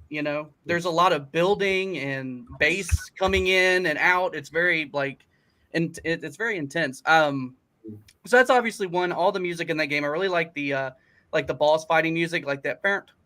It's hard for me to like mouth it, but like when you're fighting the guy at the bar, when you step outside and you like fight the dude with like the tank top or whatever. Yeah, I love that music. I think that music's really cool. I had to write down some things because in comparison to the Super Nintendo, I always played Earthworm Jim on the SNES, and then I played it on the Sega, and I was like, man, I like the sound of the Sega. The Mega Drive. Because That's it's designed for the That's Mega true. Drive. It's a Mega Drive game ported to the SNES. Sega has the edge in terms of music. Tommy Yeah, Tallarico yeah, I is guess so. I guess so. Yeah, that's quite to good. some Right. some level, like some songs I liked better. I like Doom. I like the way Doom sounds better on a Super Nintendo. I think it sounds a little bit more beefy on a Super Nintendo. There is no Doom on the Mega Um, Drive. There wasn't. No. Oh, then maybe I'm thinking of it like on DOS. No. I I think it had a Sega different 32X sound. or Sega CD. Yeah. Yeah. And then another one that I like that's I don't know if it's I thought the music in Biohazard Battle. I had to write that down because I was just thinking, I was like, I really like that game, and that game also has really good music. And then when I was looking at music for this show, I realized I never really played the Shinobi games. And Oh my god! yeah, and I my listened to God. some of the I listened to some of the music in Shinobi 3, and I was like perplexed. Yeah. Whoa. Like yeah. it's Yeah, I'm not the only one. Yeah. Yeah. Shinobi Yay! ago. But yeah, The first one was so hard. I was just like, I can't even get past the first level. Like I give up. Revenge of Shinobi. Yeah. That's okay. So just give it another go, because one of the trials I had on the Mega Masters was to beat that game for review purposes. But just keep going there. This is the Master System Shinobi, the arcade version, the first Shinobi. So this is it's not Revenge that we're talking about. But yeah, again, a jamming beat to it. So, but yeah, gotta love Shinobi. But all right, great choices here. I mean, Yuzo Koshiro, just so you know, just to answer your question of how are we getting so much sound out of this game? Well, Yuzo Koshiro was an FM synthesis artist, and one of the tricky things about the Mega Drive was producing and getting the best out of that sound. Now, in Japan, FM synthesis was the scene. That's what they were doing. And as you saw in Sedan's video, like the guy who was doing it had all these dials and knobs, and you have a lot more variation with FM synthesis because of the different tones you can play with. If you have a very talented FM synthesis artist like we had with Yuzo Koshiro, you have really good sound. What they did for Western developers was they used something called a gem sound system, which was basically basically was like a dumbed down way of making sound for the Mega Drive. So Sonic Spinball is an example of a gem sound system. Now, some people like that sound, some people don't like that sound, but it had its likes, loves, and hates. And I think with that, the gem sound, it's a love and hate kind of thing. But if you got someone like Yuzo Koshiro, a proper FM synths artist, then you can win. And that's where I think the Mega Drive is kind of polarized in that regard. But I like the sound, generally speaking. I love those tones of gems and FM synthesis being used on the Mega Drive. But that's just my final thoughts on the Mega Drive. Love it. So, Joe, did you want to say something? We got a request. I'm not sure if we can squeeze it in. He's talking about Joshua Hunt is saying, can we play something or talk about Musha for the Sega Mega Drive? Oh, yeah. Or maybe just a sample of it. So Musha is basically a Leste for the Mega Drive. I don't know if this is the soundtrack. Yeah, Musha Leste. So again, this is another one.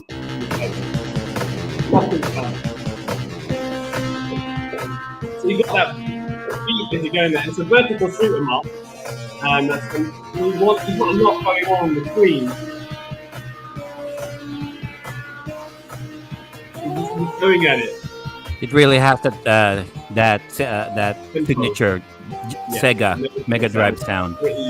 Bass and that tempo that's been put there with the theme, and you got a nice, again, another excellent use of FM synthesis, Musha. So thank you very much for Josh for that one. Musha was, I think, it was included on the Mega Drive Mini 2 as well, wasn't it? Or was it? I can't remember. No, it's on the Mega Drive Mini. On the Asian region, we never got it. Is it a shooter game? It's a vertical shoot 'em up, and it's very expensive. Okay. Yeah, what the hell? Yeah. Right. But anyway, Joel can buy that. What? No, Sure, I Joel- can't. sure Joel can buy that. No, I can't. No. I mean, it's one of those games that if I ever get the chance to play in the future, I'll be thankful. But I don't even know how much it's going for nowadays. How much does it go for, Garage? $500 or something, I think. Oh my last I checked. goodness! Oh, that's nothing. Oh, for Joe, maybe. For Joe, that's nothing. He sold his shirt to buy all these other games. That's why he's wearing his wife beater. He sold his shirts and all these other Oh, games. yeah, exactly. Gosh.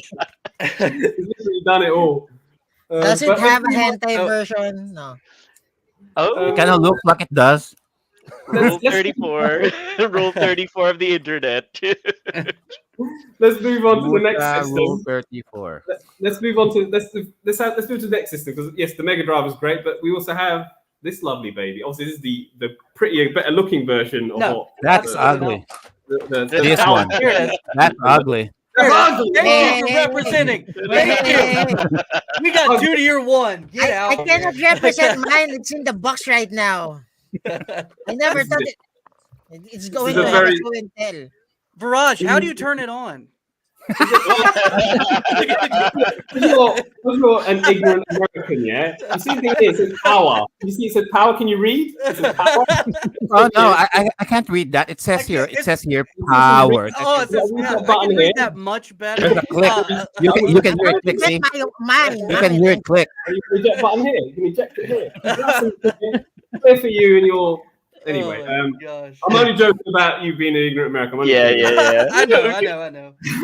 But going forward, Yeah, you're taking. Let's listen to what you think because you're the one looking at the Super Nintendo section. So, what's your favorite Super Nintendo game? And let's go for it. Let's listen to what your choice is. It's so hard. I mean, obviously, my favorite nostalgia wise and one that I always obviously go back to are the two original Donkey Kong Country games. And my pick for this episode was Gangplank Galleon for the last stage where you fight King K. Rool, and I love the progression in this song and what it kind of represents for an ending track. This is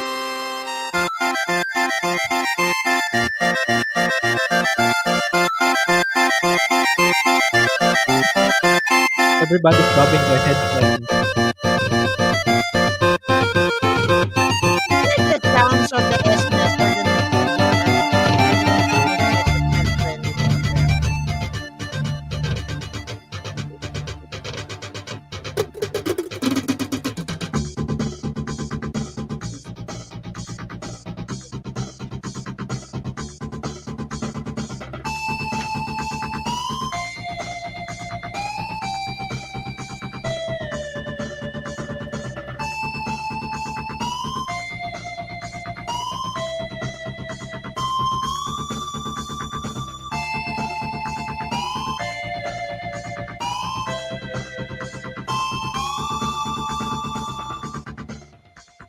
All right. very Yeah. interesting. Very interesting more use of kid skills here. friendly. So those of you who don't know, so I forgot to cover it before I introduced it. So Super Nintendo, obviously Sega went with Yamaha with the chip, and Nintendo went with Sony. And Ken Kutaragi was the one who designed the SPC 700 chip in this thing. This is different in how it works. It's a different beast. You know, before we had Mega Drive with FM synthesis, this thing used something called sampling, and what that meant. In terms of the MIDI sampling system that you use, is you could play real musical instruments into the chip, and it would it would give you an output of that sound. So I'm not saying it gives you the exactly 1-to-1 ratio of what that sound was, but it did a very good job of doing so. It had 7 voice channels. Okay, 7 channels on this thing. So basically, what does that mean?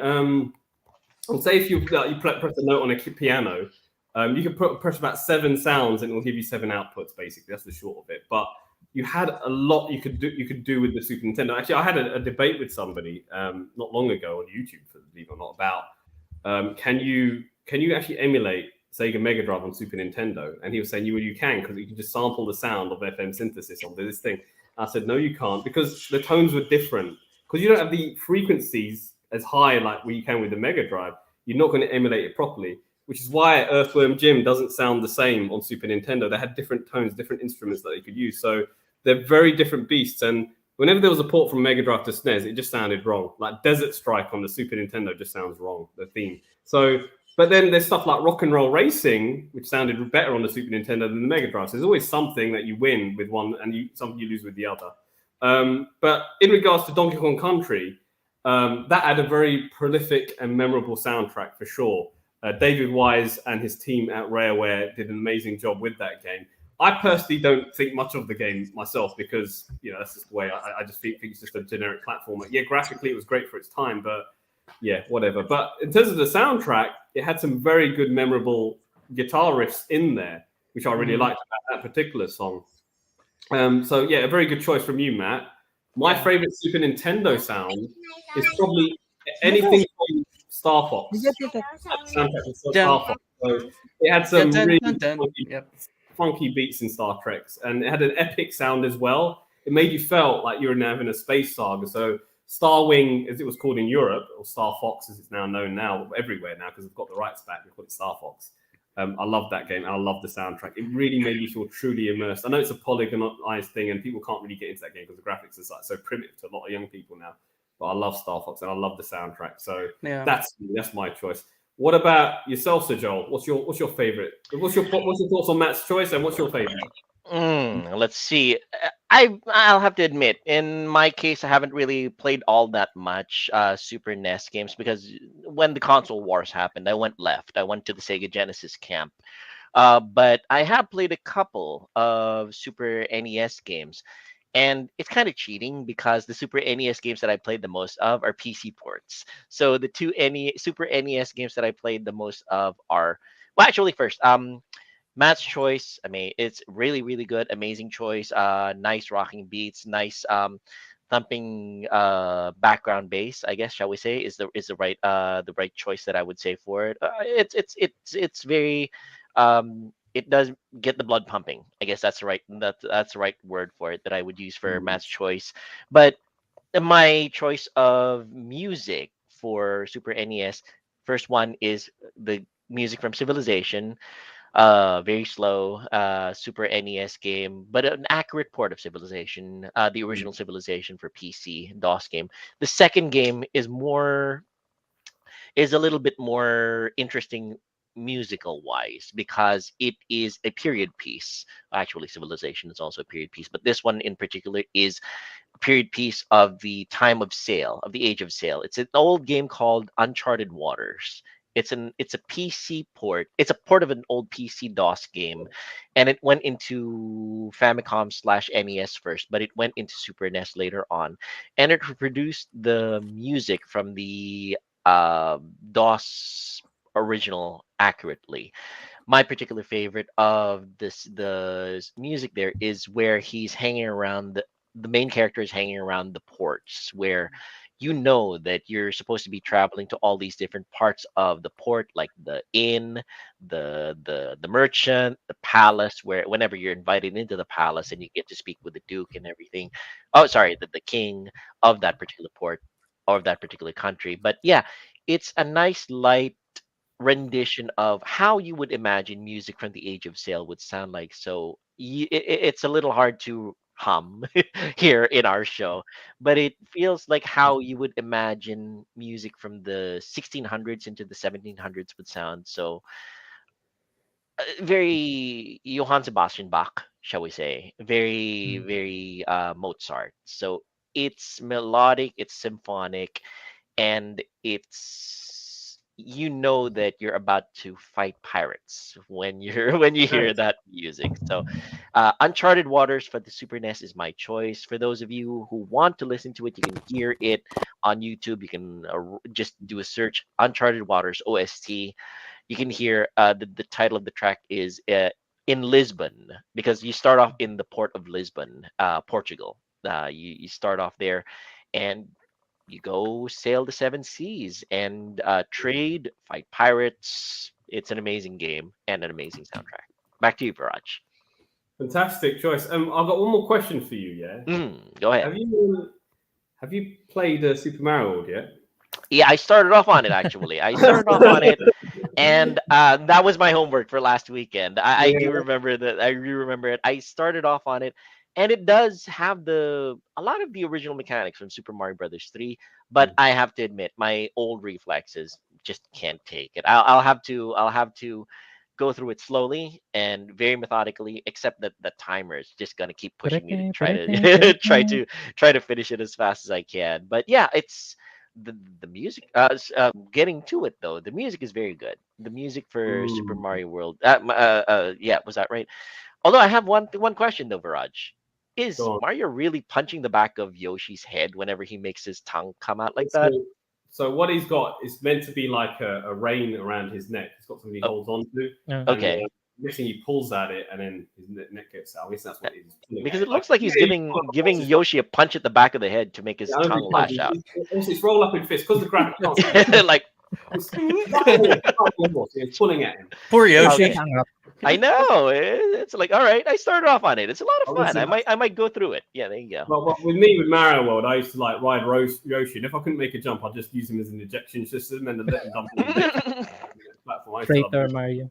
Many Okay. Yoshis have been killed, and I'm sure there's many a meme for that as well. What I've done, many people have done that, but very fun. But yeah, Uncharted was an interesting choice. I mean, that was a Koei. I think Koei published that. Koi, yes. And they also did. There was a Sega Mega Drive version as well. I just want to put it out Yes, there. But yeah, they easy. if they're popular for the Recreation series or the historical series like the Romance of the Three Kingdoms series, Nobunaga's Ambition, Le Empereur, things like that. Yeah, very immersive games. What about you, JDM? What's your favorite Super Nintendo game and soundtrack? I haven't played a lot of 16-bit consoles. Okay. So I can't give any examples, but about Matt's recommendation, his favorite music. You know, when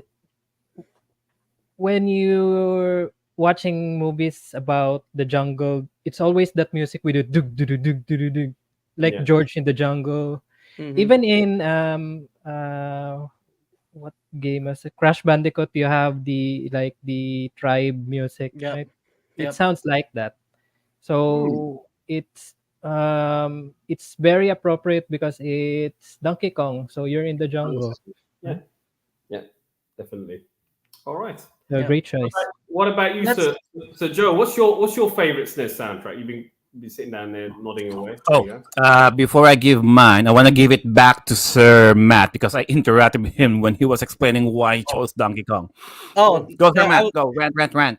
yeah. Sorry. So I just want to say like what David Wise did with Donkey Kong music just in general, how if you go and you play King K. Rool, if you play that level and you play it, play him perfectly, the music goes with that fight. So it's at first it's like the dun dun dun dun dun dun dun, dun, dun, and that's when you're jumping over his crown and just jumping on his head. Then it kicks off whenever he gets to the other side and the cannonballs start falling, and then it gets even more intense when he falls down and the credits start rolling, but the credits are red and all the all the people in the credits have K's in their name because they're Kremlings. And then he hops back up. So it's just like the way that the music progresses with the fight is just a testament to his skill because like just like an Aqua ambience, how you hear when you listen to his music in that game, you can picture it's putting you in that place. It sounds like a water level. It sounds like a forest, like, and that's just a testament to his brilliance. And I think as a climactic song to an epic game, like that song is just it's just perfect because nothing is really like kind of metal until you get to that. And the transition from it being like kind of pirate shippy to oh yeah, this is the final boss fight, and the guitar solo starts kicking, and the music starts getting quicker because we stopped it right where it really starts picking up and going faster, and then there's harmonic guitar riffage going on, and it's just such an impressive piece of music that I used to get to that level as a kid, and I would press start, and I would just sit there and listen to it because it loops when you press start, it just keeps playing, and Oh, so like I would just listen to it all the time. I would bring my dad in my room, be like, "Dad, listen to this tune," and he'd be also, like, so it's one of those games, Sir Matt. Like if you pause the game, the music just keeps on going. "Yeah." Yeah. And so Right. I used to do that. I used to be like, if I had to clean my room, I would like because I'd already had the game beaten. I could go to certain levels, press start, and the music would play, and I would do that. So like, so I yeah, saw somebody in the comment section just now, Christopher Abastado, I think that's his name. He mentioned Castlevania Rondo of Blood, and Oh. that's an amazing soundtrack on the Super Nintendo. Give the PC Engine version a go, the TurboGrafx 16 sound. Well, it's the PC Engine version, it's only exclusive to Japan. That's got every soundtrack in that version of that game is gold. And another point I'd like to make as well is I think Sedan made a point about ActRaiser. That's another Yuzo Koshiro soundtrack, but for Super Nintendo. And again, amazing soundtrack there. But thank you for those points there, Matt. I really appreciate it. But yeah, so Joe, you were going to say your favorite on Super Nintendo. Go on. I was going to say, in regarding with Sir Matt's choice with Donkey Kong, the first time I heard it was when AVGN did his episode about the Atari 7200. Well, he was trying to plug it in. That's the music he was playing. And I Yeah. didn't even know that was Donkey Kong. So when Sir Matt suggested that song, and when I was doing the edits, I'm like, hey, I know this song. I didn't know it was Donkey Kong Country, right? Mhm. For the SNES, Sir Matt may know this.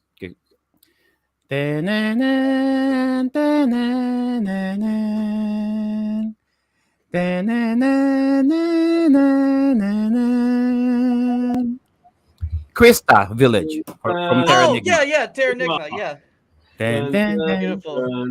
So only because you know why? Because during the introduction of the game, you got your 5 towers, and that's the only town that you can go to Yeah, rest, right? So every time you go inside go back inside the village, despite of what happened there, it just keeps on. It's like the music. It's still that very melancholic village music, but Profound. Yeah. that profound music. But knowing what's going on there, it is like it doesn't. What's the best term I can describe without spoiling it? It doesn't suit Well, it's a the bubble. atmosphere of the village because it's very like it's very melancholic. It's a But bubble. It's tranquility. and you're the only one who's moving there. Well, it's the tranquility of the village, but it It's is the tranquility of it, yeah. But then you So got I like Terra Enigma out of everything else. Evergreen. I liked in that game. Oh, And I liked Evergreen. Oh, it's yeah. European Town. Evergreen and Krista. I think if you're looking at SNES RPGs or those adventure games on Super Nintendo, this is something we haven't covered. And I think the SNES's strongest suit is the symphonic orchestrated suites that we heard from that on that system. I love this. I know I'm going to mention something that's going to ruffle Sedan's feathers here. He's not here right now, but Chrono Trigger. I love the soundtrack to that. I mean, the millennial 1000 AD. He's saying the soundtrack. He likes the soundtrack to it. I like the soundtrack to it. The only criticism I have with the SNES sound is I did sort of notice it was a bit muffled. It didn't sound as clear as Genesis or Mega Drive, and that's just the way the technology is. But those symphonic pieces, but Terra Enigma is my favorite, actually, if we be honest, in terms of RPG sounds that we've heard. Yeah. I love it. So that's something I just wanted to make a point about. The SNES had some wonderful RPG music, and I'll say that for it. I love the music. Yeah. Actually, Dan agrees with you with the Chrono Trigger soundtrack. Okay, so for the record, let it be known to the masses. Sir Dan and Sir Viraj said something positive about Chrono Trigger. It had a beautiful soundtrack. Finally, So what's with the Chrono Trigger? What's with the Chrono Trigger rant? I don't get it. Let's just say that in an upcoming episode, we're going to be tackling that, Raymond. We're going to be talking about how Chrono Trigger paved the way for other JRPGs after that. Yeah. Some people even say that it's the greatest game It's ever. the greatest RPG ever. No, not just RPG. Not a fan of It's the greatest game ever. So game anytime that somebody posts a question, what is the very best game that you've ever played? They will always say Right. Chrono Trigger. Yeah. Always in the top 10 for some reason. Always for the So something that's overrated. Let's move on to something that's underrated. Which is my system and my console of choice. As you can see, I'm in my Sega Saturn hoodie, and I'm here. We go with the Saturn now. There it is. Of this thing. Mine. We used to call Garage this. mine. I'll PM you my contact. Mine. Sega Ages Volume 1. That's not the game of choice. Sige, magpakita kayo ng mga ganyan. Sega Saturn, brother. Right. Viraj is going to be spending a lot of postage sending stuff to Raymond. Okay. I've never had a Sega Saturn. Before I have a Sega I'll Saturn. send it to your OnlyFans account, yeah? So, moving forward, Sega Saturn is a console of choice that I've chosen, and I've chosen the game for Sega Saturn in particular. To pull out here is Nights into Dreams. Okay, Nice. I mean, the Sega Saturn released in '94. Otherwise known as Superman 64 for the Sega Saturn. Okay. We go there. Don't even go there. Wonderful game. This lovely marvel of a game. No, just kidding, Viraj. Just yanking your chain. Just yanking your chain. Go ahead. So again, this is a wonderful game that was created by Sonic Team, and it was a prolific. Well, it was something different, and that's what I found was really interesting about it. But if we go back to the Saturn hardware itself, what I think is really fascinating about the Saturn, and if you look at that fifth generation, you have PlayStation. They made their own chip for their system, whereas Sega, they had to still outsource, right? So they went again with Yamaha, and they had a custom chip made for it called the YMF292. Okay, and that was their system. What's so special about this chip? Well, it had 32 channels of sound. 32. All right. That's outrageous. I mean, just to give you a comparison, right? The PlayStation 1, which is what it was competing against, had 24 channels. Okay, it's had 32. And you'll notice it when you listen and play to some of these games that were made for the Saturn in mind. And whilst the Sega Saturn did struggle with third-party support, which it did, there's no secret about that. The stuff that was put on it was truly amazing. One of the great things I love about the Saturn chip as well is it was also backwards compatible in terms of it allowed FM synth tracks to be played on it, which is something you couldn't do on PlayStation as well. But anyway, I don't want to go too much into the sound. I just want to get straight to the video, and let's play the music that I've chosen. So the track in question, Four Nights into Dream, is called Suburban Museum or the Soft Museum. But let's play the track.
So yeah, it's quite a lovely. It's a pseudo classical arrangement. I think that's what I'm going to call it.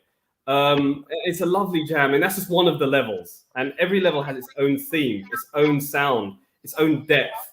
But the game itself is eclectic, energetic, and epic. And this soundtrack mirrors the game in itself. And it's very rare that I can say that you have a game which has a soundtrack that I would say is a 10 out of 10 because it fits every level perfectly, from the boss themes to even the cinematic CGI themes which you have in here. Everything is just done so perfectly well. And it was created by composer Tomoko Sasaki, who's famous for Ristar on the Mega Drive. She could dabble in FM synthesis and World of Illusion on the Mega Drive. If you play that game, that's got amazing soundtrack. And this is the third proper soundtrack that she did. It's an amazing piece of work, and I really, truly love it. This is my favorite track in the game because there's something really warm and happy about it. But there are some games which have some really dark rock themes as well. And what I love about this, obviously you can see it's a world apart from what we've just listened to in terms of the technological jump from 16-bit and the 8-bit technology to having music that has real instruments. I know it sounded a bit buffered. That's to do with the YouTube compression when we played it when we first started. But it truly sounds wonderful if you've got really good cones and you do get that depth of sound where you can hear every nuance of every instrument. You get up-tempo beats, low-tempo beats. You get a nice bass throughout the game. It's just perfect. So I absolutely love Nights into Dream. It's my favorite soundtrack for any video game, to be honest. And I wanted to represent it on the Saturn. Obviously, Saturn represents it. It's quite an unknown system. And hopefully we'll be able to cover the Saturn later on in further podcasts. But that's my favorite game on the system in terms of the sound. What are your thoughts, guys? What do you think, Sir Joe? You've been sitting there with your eyebrow cocked. What is this? What are you thinking? Me? Yeah, you.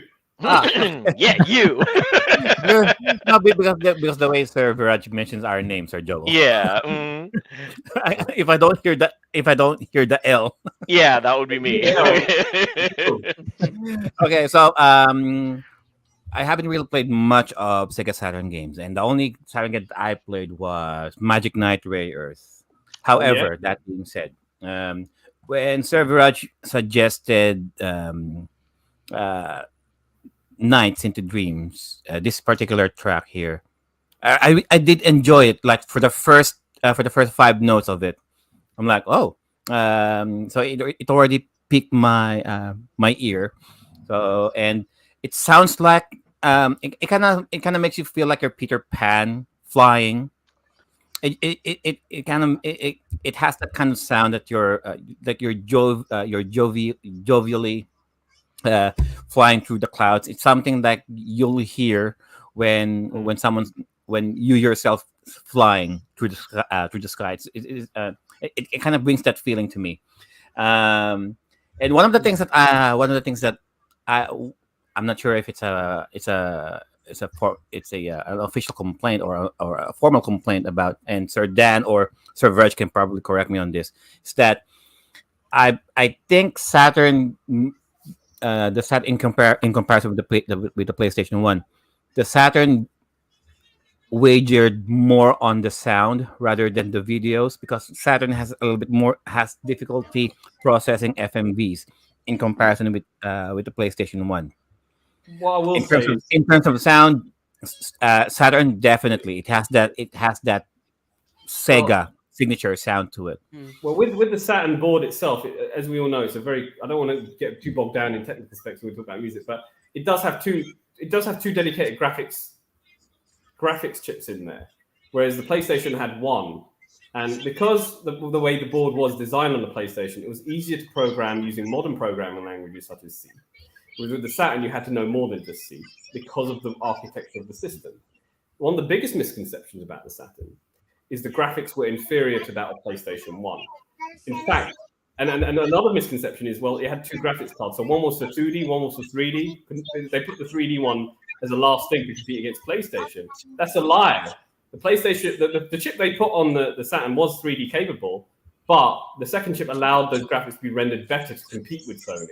In fact, you have actually got much more sharper images and clarity around certain 3D rendered like sprites on a Saturn game that's programmed properly. The problem is there just aren't enough examples of that to show to compete against the PlayStation.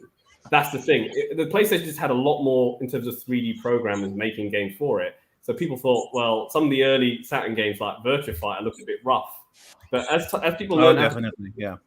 as people learned how to program in 3D, some of the later Saturn games, such as Sega Rally, Daytona USA, could actually go toe-to-toe with some of these PlayStation games. And the problem was the Saturn, it had an early death, sadly, 1997, 98.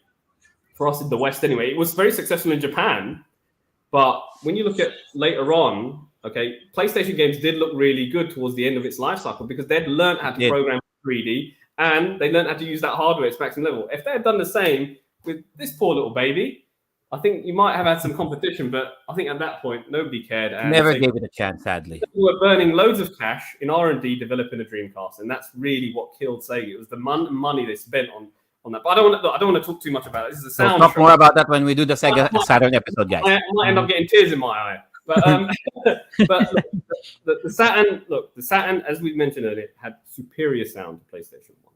You hear that, Ray? Superior sound. But going forward, what about you, Matt? I'm not going to leave you to last. What about you, Matt? What's your favorite Saturn soundtrack, or you played Saturn? What's your excuse? What's your reason to what you have to say? Go on. Yeah. Unfortunately, I never had a Sega Saturn growing up, so I never got to play any Sega Saturn games. Now I know there's emulators out there, but I've never really been able to play any of the games. So I need to get around to doing that. But I will say this, and someone said this in the comments. Christopher Abestato said that some Klonoa vibes with this song, and I 100% agree with that. Now, PlayStation was a big system for me. Klonoa was a really big game for me, and I definitely picked up those vibes with this music. So I did like the music a lot. But I'm definitely looking for some recommendations for Sega Saturn games to get into, because I never had one. It was just kind of like a taboo system over here for us. It really seemed like it was. Like we'll cover all those reasons when we do a Saturn episode as to what went wrong and what Sega did and all the things that happened. But let's have you there, Sir Matt. But we will indoctrinate you with the Saturn. Yeah. What I will say is that there's a whole host of games that myself and even Sir Dan, who's just left a comment in the comment section, and he mentioned Burning Rangers had a kick-ass soundtrack. I like Daytona USA soundtrack as well, but there's loads of great soundtracks for Sega Saturn. But all right, it's a very interesting point you had to say. I mean, did anyone here in this panel actually have a Saturn apart from me and Sir Joe? Actually, I have one before. About the sound. What you think about? All I will say, because it's pointless me going through panels saying what's your favorite sound of Saturn if you've not played it. What I will say is give it a go. Hopefully, Sega, if you're listening, you're not even watching, make a mini of this. We want a Saturn mini. I know you have. It came I number want one. a Dreamcast Oh, Mini. make it and happen, a Sega. Saturn, actually. We want one. Japan want one. The world needs to experience the Saturn. Give it another try because it's such a beautiful system you guys made. It had so many hidden gems, and it's so hard to emulate as well. It's a difficult thing to That's emulate. true. Yeah, It may up your sales come again. away, but it's hard to emulate. Make a Saturn Mini. Let people have a chance at a budget system where they can play this console. It makes sense. People want a Saturn Mini. Yes, I know you're waiting for the chipsets to go down. I'd pay $200 for one. But I know not everyone here will. Maybe they're looking at around the $100 sweet spot for mini systems. We'll Tito see Joel will buy me one. what? Tito Okay. Joel will buy me one. Funny. It's funny. I know your purpose on this Oh my podcast is the comic relief. Like I Actually, said, actually, Viraj, I really want a Sega Saturn Mini and a Dreamcast Mini. Okay. I miss You my hear that? Dreamcast. You hear Dreamcast that? is my favorites. I'll be so happy if they did make one. I think they are looking to They're make one. going to produce a I'd expect to see Dreamcast. Sega, take our money. Yeah. Yes. All right. Come on. Let's move on because I don't want to draw too much on the Saturn since nobody's played it. But thank you very much. But yes, by all means, give it a go. Play some Saturn games. Give them a go. You might find something that you'll like. But again, it is for those people who love arcade games, and arcade ports were 1-to-1 on the Saturn. It's an amazing system for arcade ports. Even SNK had some great ports on this. Hey, Fighting Vipers is good on Sega Saturn. Oh yeah, Oh, you know something? Oh Yep. wow. Okay, Fighting Vipers is good. You hear that? We want to see Shining Force 3. Actually, Viraj, my Guardian first Heroes. CD console is Sega Saturn. It's from Japan. And so I'm playing actually the first fighting game that I played on the Sega Saturn is Vampire Hunters or Vampire Saver. And then Fighting Vipers, Sega Mega Mix. Yeah, that's Mega the Mix. fighting games that I usually play on Wow. Sega Saturn. So Yeah, for Oh, those of you who oh, aren't familiar, Raymond is one of our resident fighting game experts, actually. Oh, I'm impressed, Raymond. I'm impressed. yeah. Oh, something controversial. Castlevania Symphony of the Night is much better on the Saturn than the PlayStation 1. Because it's Yeah, a longer actually, game. yes. Hang about. I'll play devil's advocate here. Yes, extended. Yeah, it's extended. It's a longer game. It's a bigger game. And those quadrilateral pixels that these, it's a 2.5D game, shall we say. They look a lot nicer and interesting on a Saturn. But what I will say is it does have longer loading times between screens. And the Saturn version has been known, and I haven't experienced it myself, so I can't say that, hasn't been known to be as smooth as an experience playing as the PlayStation version. But I'm yet to sort of play it, so I can't really judge it. But, I mean, what you're trying to say is longer is better, right? It's more of a game, so it has to be better. Of course, longer is better. And I think you can play the Korea in the Saturn version. I could be wrong there. Bigger and longer is better. Yeah, okay, Yeah. fine. Oh, for you JRPG enthusiasts out there, the Lunar Silver Star story for the Sega Saturn is much better than the PlayStation 1. Okay. More tits and ass. Okay. Uncensored. If you can find it. And say that Mortal Kombat trilogy is better on Saturn as well. A lot of the fighting games are better on the Saturn, so I just want to put that out there. But let's move on to the next system. Let's talk about this is Raymond's one. His choice. There you go. It's time for Sir Raymond. Everything. PlayStation. Oh, Finally, a console that I own. you got PS1. JDM has the original PlayStation with him. Fantastic. So we're talking about PlayStation here. Now, this thing, as I mentioned earlier, had its own custom chip designed by Sony, and Sony actually pretty much developed most of its own thing for their system. And we all know why that was, because that's the way the history is. Oh, we got all right. Everyone wants to show their PlayStation. Wonderful. Actually, Viraj, let me just interject for a moment. The reason that's the case is because in the Philippines, during the time, everything just converged into one place in the Philippines called Green Hills, and everybody would trek over to this one giant mall in Green Hills, and they would rent slots there where they would have a choice of either a PlayStation 1, a Super NES, and off in the dark corner somewhere was the Sega Saturn. I mean, there was one Sega Saturn, and I got to play it once that whole time. No Sad to Nintendo say, during that 64, era, it kind of got lost in the shuffle because, sad to say, there were many choices at that time. It was a convergence of a lot of different technologies, and people were just confused as to which one they should get because This was the funds were cheapest limited. option. This was Yeah, the that most was the cheapest simple, option. cheapest option. And you know what? For what it did compared to Mm, everyone went for it. So yeah, mm. 24 channels of sound, but who cared? It was so much better than Super Nintendo and what it could do. And it predominantly, I remember reading this that the Sega of America president would only ever release 3D games on this. He would not allow 2D games to be released in America until later on they changed that decision because in Europe we got a lot of the earlier 2D games. But anyway, PlayStation. So let's have a listen to what Raymond has to say about his choice of game. Yes, Raymond, it's your time to shine. Okay, so for Sir Raymond's choice, it was Melodies of Life for Final Fantasy IX. And I'm only saying this because I was Oh. having difficulty getting it edited to the point that YouTube or Facebook will not flag us for copyright. So, as a compromise, I found a decent cover of it. So hopefully you might enjoy, and hopefully you'll able to recognize just the first 60 seconds of the song from coming from Survey. Let's hear it. And if we don't come back, you know why. Bye bye.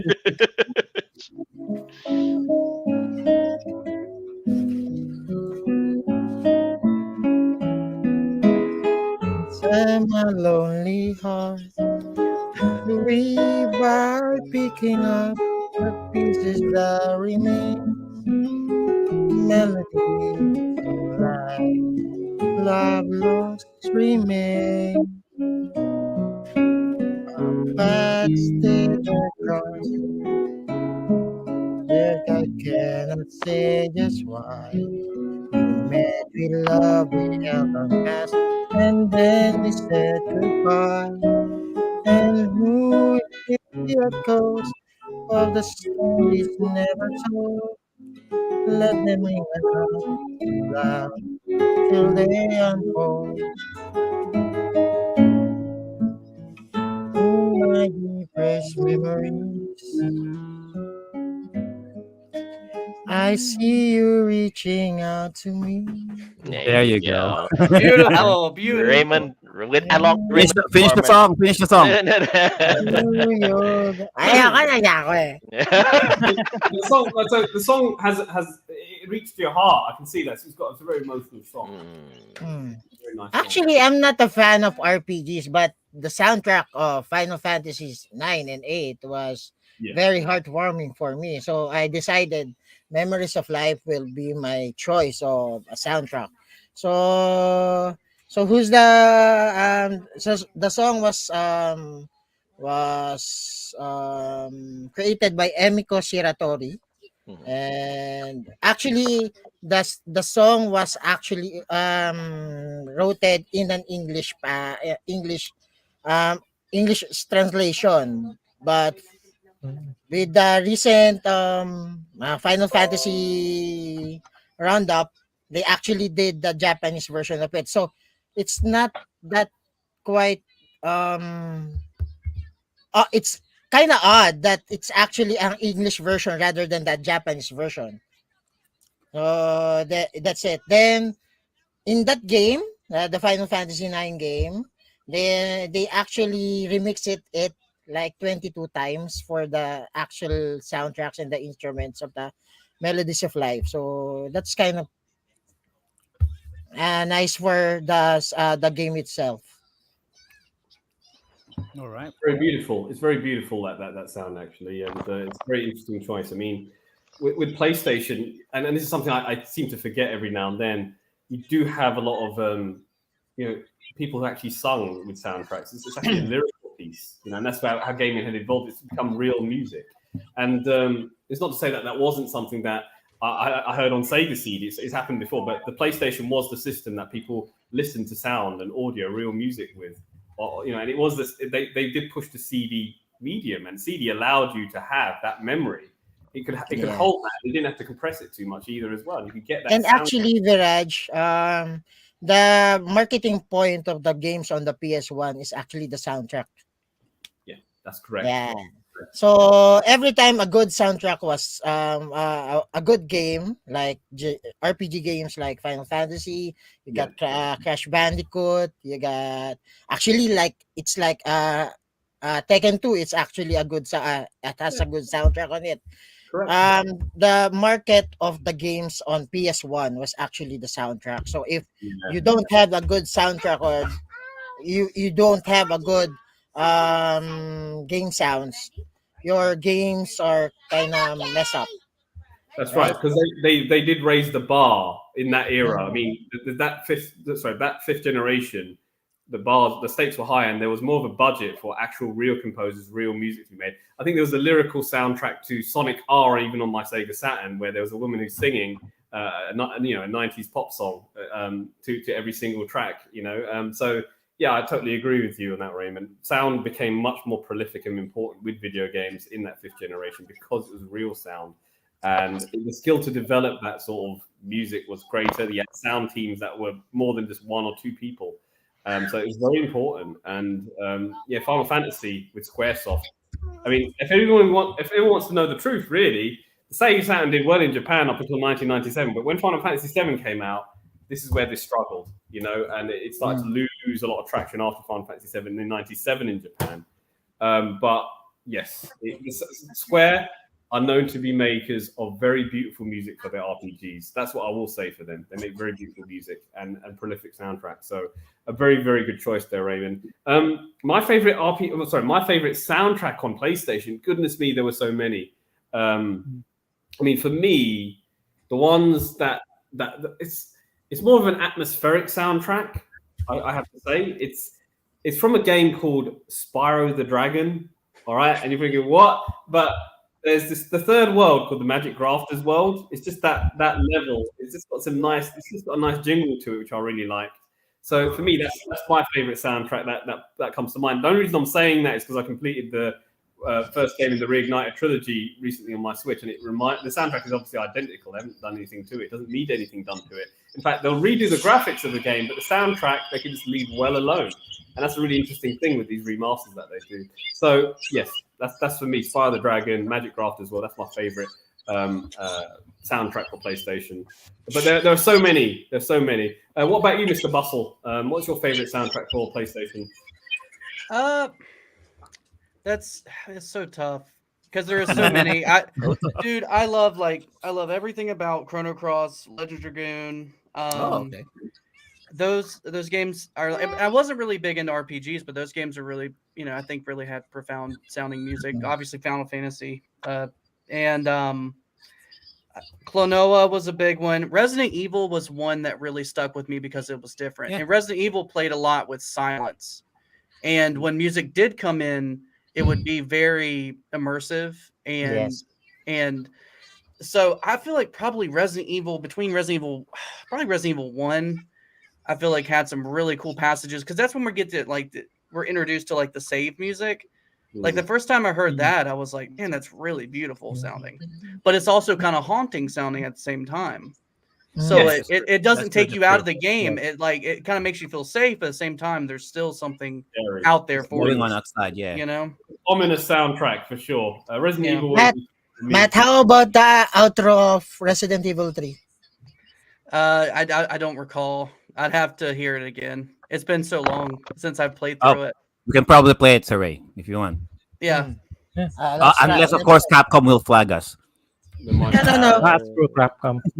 Let's try to Capcom will flag us every time. Just like Yeah, the Capcom is the one you got to worry about for sure. Yeah. But Alundra was another one too. Alundra. Yeah, that's a good Alundra. one. Yeah. Mhm. Alundra 1 and 2, yeah. Mm-hmm. What about you, Sir Joe? What's your favorite sound on PlayStation? Me. Okay. When Survey said he's doing PlayStation 1, I was happy and sad at the same time. I was happy because I'm not going to choose anything for the PlayStation 1. right. But there's quite a lot. But sad at the same time because I'm not going to able to present mine my favorite. So for the PlayStation 1, out of everything, I would say Xenogears, Far Away Promise, which was composed by Yasunori Mitsuda. Surprise, surprise! It's not a Nobuo Uematsu. At first, I thought it was him, but no, it was Yasunori Mitsuda, another resident composer for Square at the time. I think she did Chrome And as well. one of the main reasons why I like these tracks because especially the music box version. The first time I heard of it, it was the music box version of it in the game during the introduction of the game when Faye meet up with Doctor CItan, and it's slow like it's a very lullaby like music. If you guys wanna check it right now, it's kind of nice. Far away promise, distant promise, pretty much the same thing. When being translated. So I used that as a lullaby when I was holding my first nephew. I used that as a lullaby when I had my first niece, and I used that as a lullaby when I had my daughter. Always put them to sleep, Mm. and I like it too.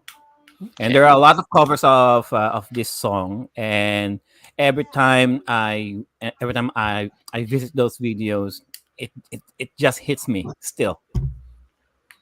Very special. How about Sir Joel? Well, apparently Jake Belmont in the chats agrees with you, Joy. He says this is the best answer. That's a high compliment, and what can I say? It's a good choice. Me personally, though, I tend to go for more the eclectic kind of music, as it's going to be evidenced by my choice later on.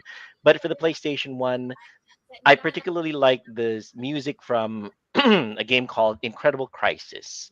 I'm not sure if anybody's familiar with it. It's an Incredible Crisis is a collection of quick time events that control one particular family in the game. I completely forgot their name, but it's a day in the life of a Japanese family filled with absolutely nothing but craziness, and all the gameplay is comprised of nothing but quick time events that you have to avoid a gigantic monument that comes rolling down at you, a la Indiana Jones, and things like where you get tossed into an ambulance, and your gurney is thrown onto the street, and you have to avoid cars that are about to hit you.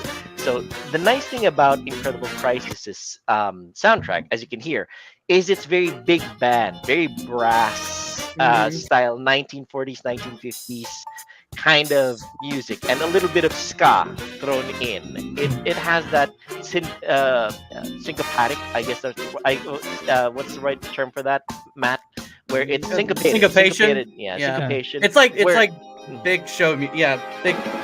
Go ahead. I'm sorry. Go ahead. Exactly. No. You're describing it perfectly. It goes against the beat, the way that the music goes. It's big band ska combination. It's very eclectic. It's very esoteric, very unusual for a for the sound of based on the life of a Japanese family. So it's like the funniest thing is that it goes perfectly well with the action on screen anyway. Like Christopher Abisado and Jake Belmont said in the chats, it's all about setting the atmosphere and hyping up the visuals of the game. So that's my choice of the music that I like for the PlayStation One. There's tons. I could easily steal JDM's choice. I'm absolutely sure I know what JDM's choice is in terms of music for the PS1, but I'm not going to. I'm going to allow him to showcase the PlayStation 1 music for him. But my personal choice, Incredible Crisis for the PlayStation 1.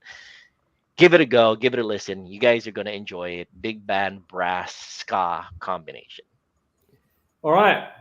Fantastic. So, Jay, What was your one? I don't know what it is, but go on. I've never even heard that game, and I just by the music, I have to play it. Yeah, Same. you should, man. It's a lot of fun. It's tons of fun. Yeah. So Sir for JDM. me, for the PS1, it's going to be some RPG games. Oh. RPG again? Yeah. Surprise! It's all about the RPG. I was You expecting thought it to be solid. You know, dun dun dun dun dun dun. Yeah, I dun, dun, know. I was gonna I say was expecting that. JDM. yeah, you have great music with Metal Gear Solid, but Mhm. I'll go for the RPG games, especially Okay. the one that I one of the RPG earliest PS1 RPG games that I played, Beyond the Beyond. Mm. Oh, It it was an awesome soundtrack. Almost if I'm somewhere, if I'm studying or I'm doing something, I can still recall the music uh, in my mind. which It tracks are plays in my JDM? mind. Which Which game? track? There's a lot of tracks actually, but it's going to be the Overworld theme. Overworld. Uh, yeah, it's composed by Motoi Sakuraba, one of the Camelot. prolific, Camelot Software. It's one Motoi Sakuraba is a prolific composer. Um, i- if you have Nobuo Uematsu for For Final Square. Fantasy, yeah, you have the lesser known Motoi Sakuraba. He's a genius as well, but it's not really well known. He did music for the Shining Force series. Oh, So really? those are I think also Golden Camelot Sun. software games. I think he did Golden Sun on the Advance as well. Yeah, he did. He did the Yeah, Golden Sun as yeah. well. Well, I know his So work. So yeah. Oh yeah, he Wow. did. Yep. I love Golden Sun. The soundtrack to Golden Sun's amazing. But It yeah. is. All right. and it really sounds good because it has CD quality. And you know why? Because it was made by Sony. Sony. CD-ROM, you got, what do you call this? The red book Red Book CDs. Audio. Red Book Yes, Audio. Yes. this is True Red Book Audio. Yeah. yeah, it's CD quality. So what more could you ask for? There are even audiophiles who buy the SCPH 1001 just for the lens, because they said that it's the highest quality of lens that The the bitrate. PlayStation had. So most audiophiles are like, it's like their holy grail. I even saw like sound system that they made custom sound system made of the PS1 lens, the original lens from the SCPH 1001. Hmm. Okay. Very interesting point you raised there. Although that does Oh, kind of in that's regarding another. with Motoi Sakuraba, he also did the Tales series and the Star Ocean series, Wow. the earliest Yeah, one. Star Ocean. Fingers in Yeah. a lot of pies. A lot of fingers in a lot of pies, that man. And But very interesting points you raised there, JDM. Very interesting points you raised there, JDM. I mean, just to go on that point about the laser, the optical laser on it, and how it's better on that particular PlayStation. It's really interesting because there is good. This is a heads up for some people. They are going to launch a PlayStation 5 Slimline towards the end of the year. I can see it happening, but let's be honest. The best version of a console is the one they bring out on release because they put the premium components on that. Everything else is cheaper. So you know how, just going back to the Mega Drive, the first model Mega Drive is the best one for sound, not Model 2, Model 1, because it has stereo sound and that chip was fully utilized, in my opinion. There's more bass on the Mega Drive Model 2, but it wasn't as clear as the Model 1. And the same can be said for, I think, a lot of systems. You know, when they create cheaper versions of it, I think the Model 1 will always be the best one in terms of the way it was designed. When they start cutting corners and making cheaper versions of it, there's something that you lose with it. That's my opinion. And you kind of confirmed that with the different versions of the PS1s that came out afterwards. You know, you had a better sound reading lens on the first PS1. So very interesting point raised there. I'll do you one better. The SCPH 10000. Oh, oh, it's the the Japan. It's the original, Japan. original prototype. Wow, Mm. that's All really right. cool. The lens is I'll, over the top. yeah, taking I another. think I have one. Mm. Yeah, And everyone starts digging around in his collection. There you go. someone.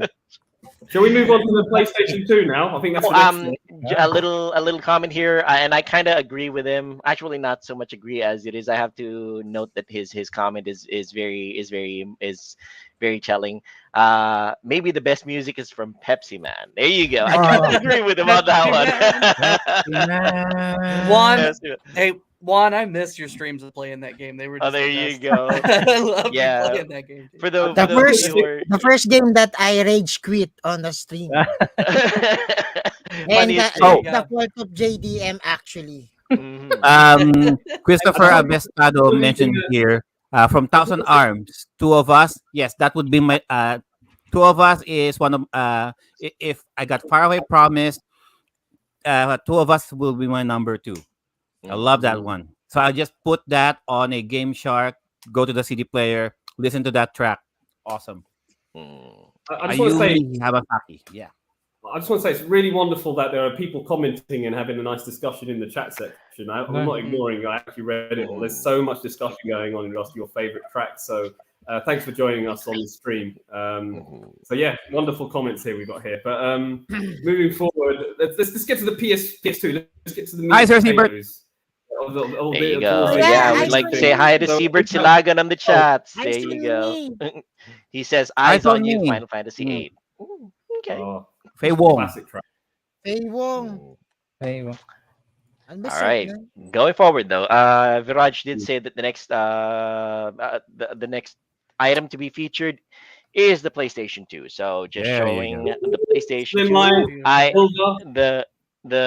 I have the slim one, but originally the fat PlayStation 2 fat was an Never excellent opened machine. out of the box. Still on the box. Never been opened. Yeah, So, no, it's still got that seal there. So yeah. Oh my the god. fat one has, It the has How fat one much? has termites, Tito Joel. You should How open much? it. I mean, I don't even remember. Like, Unboxing. oh, it's an unboxing. the fat one's the Tito one for Joel, it modding. has termites na. So yeah, it's one you of need to. once I build my game room, my man cave, I'm going to put that as one of the things that are in the display case and glass, much like Viraj's collection. Uh, What? yeah, Viraj has an amazing museum. If you guys Oh want, you my should check out his videos. He's got an amazing home museum. Yeah, he charges for tours actually. So Tito Joel, wait. Tito Joel, yes. in your background, what's that? Arcade up? Which one? These ones? No, these are just mini arcades actually, like Pac-Man, My Galaxia, and things arcade. like that. My arcade. So yeah, Yeah. those little My my arcade ones. I got into a little phase way back when where these little mini arcades got released. Like Pac-Man, Kung Interesting. Fu. I forgot what other ones there are. Burger Time and Dig Dug. Actually, JDM's particular choice, Dig Dug, is in there too. Tito Mini Joel, your arcades. room is so makalat. Give me I those. know. It is, yeah. Give me those trash. Give me those I trash. Hamo, I'll put you in my will, Raymond. I'll put you in my will. I'll make sure I'll make sure that you're in my will. Well, Well, if I ever come to the Philippines, I've got to go to Raymond's house, man. I've got to Oh give it a yeah, try. there you go. Yeah. okay, Joe okay, is okay. showing his, Yeah, his Joe. PS2 right there. Yeah, let's bring it up. Here you go. The Oh, network PlayStation. adapter version. Nice, very Oh, cool. I like the What's first the edition seal? because you could actually mod it by putting a Mhm. hard drive in there. It had a hard drive place as well, and you can put Mhm. like half the library just in that hard drive. My friend was I- doing it, so it's pretty cool Mhm. for modding. But anyway, what's your choice of game? All right. Well, my choice of game for the PlayStation 2, it's something that surprisingly I'm kind of thinking not too many people are familiar with, but now that it's being re-released into subsequent consoles, it's been re-released on PlayStation 4. I think it's being released on the PlayStation 5 as well, PS Vita, the Switch most prominently, is a game called Katamari Damacy. For those of you who are not familiar, Katamari Damacy is a basic game. Is one of the most the basic premise of the game is that you are the prince of the cosmos, and it's your job to clean up the mess that your father left because he went on a drunken rage one time and destroyed so many planets. And your job is to start rolling up all the dust particles into a ball and try to make planets out of all of them and throw them up into the sky to rebuild the planets that your dad destroyed. Now, it's weird.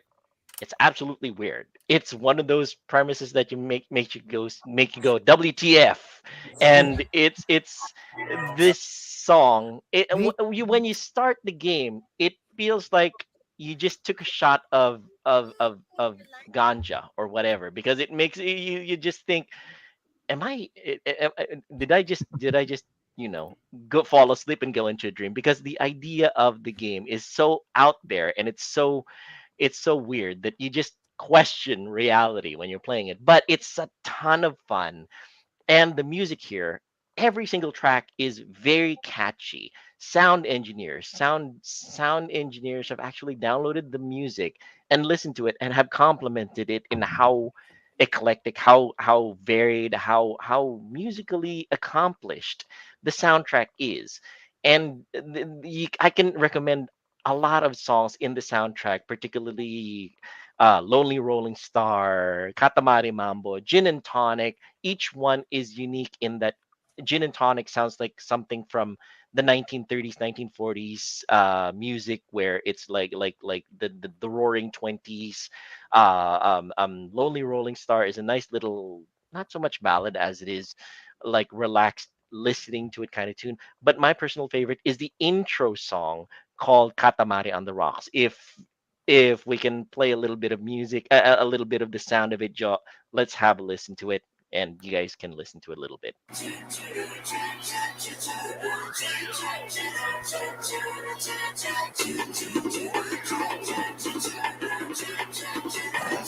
The bongo sound a little bit, vocalizations. The breakbeat. Yep. Pepsi Man. That's good. Yeah.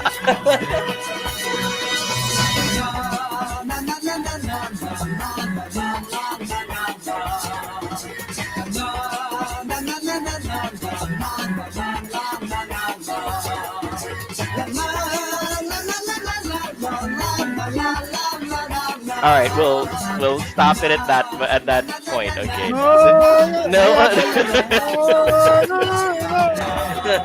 All right, fine. We don't want to be copyrighted, because surprisingly, the soundtrack is much more recognizable than the game itself. It's a combination of J-pop, lots of different genres. I'm not as familiar with hardware. I'll leave the hardware description to Viraj for that one. The number of voices, the number of channels, and everything. I'm a music appreciator. I'm not very adept at identifying the hardware of music, but I know what I like. And the music to Katamari Damacy is so varied, it's so creative, it's so fantastical that sometimes I don't even I finished the game long ago, but sometimes I put it on when I'm feeling down and blue. I play it. It's the kind of music that just uplifts your spirit and makes you recall how joyful you felt when playing the game, and how joyful you should be in going through life in particular, because it is,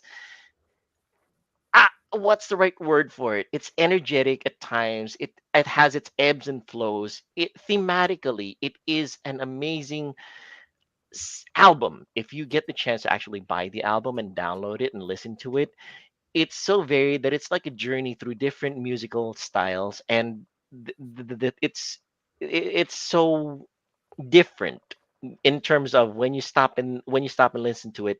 It doesn't just make the game more exciting, it's essential to the game, because every single time that you play the game and you hear that song, it feels incomplete without that soundtrack. The game itself by itself is fun. You're rolling balls, you're making the ball bigger and bigger until eventually from a speck of dust you can capture Godzilla while he's wandering around. You see Godzilla, he wanders around. You roll him into the ball, and Godzilla emits this little shriek, like, "What the hell is happening? Why am I here?"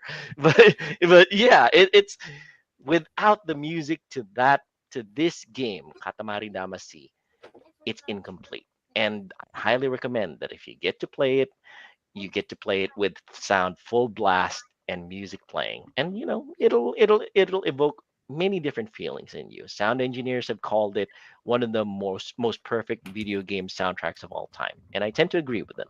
Mhm. I mean, it's almost it reminds me of Nights into Dreams to that Yes. extent, because Mhm. of the eccentric way it plays the game, and how it sound each level has its own sound. So I'm sure it's just as wonderful and enjoy to listen to in terms of the Yeah. varied aspects of it. I Mm. just want to talk very quickly about, because you mentioned the point about the hardware of the PlayStation. Now, this is where things get really, really powerful in terms of sound. This is where it set the baseline for sound. And with the PlayStation 2, we're entering the 6th generation of consoles now. And that 6th generation was epic in terms of, I'm not just talking about PlayStation, I'm talking about Dreamcast, Xbox, and GameCube, in terms of what they could do with the sound. Now, the PlayStation 2 had 48 channels of sound. All right, so we're moving up to the next level.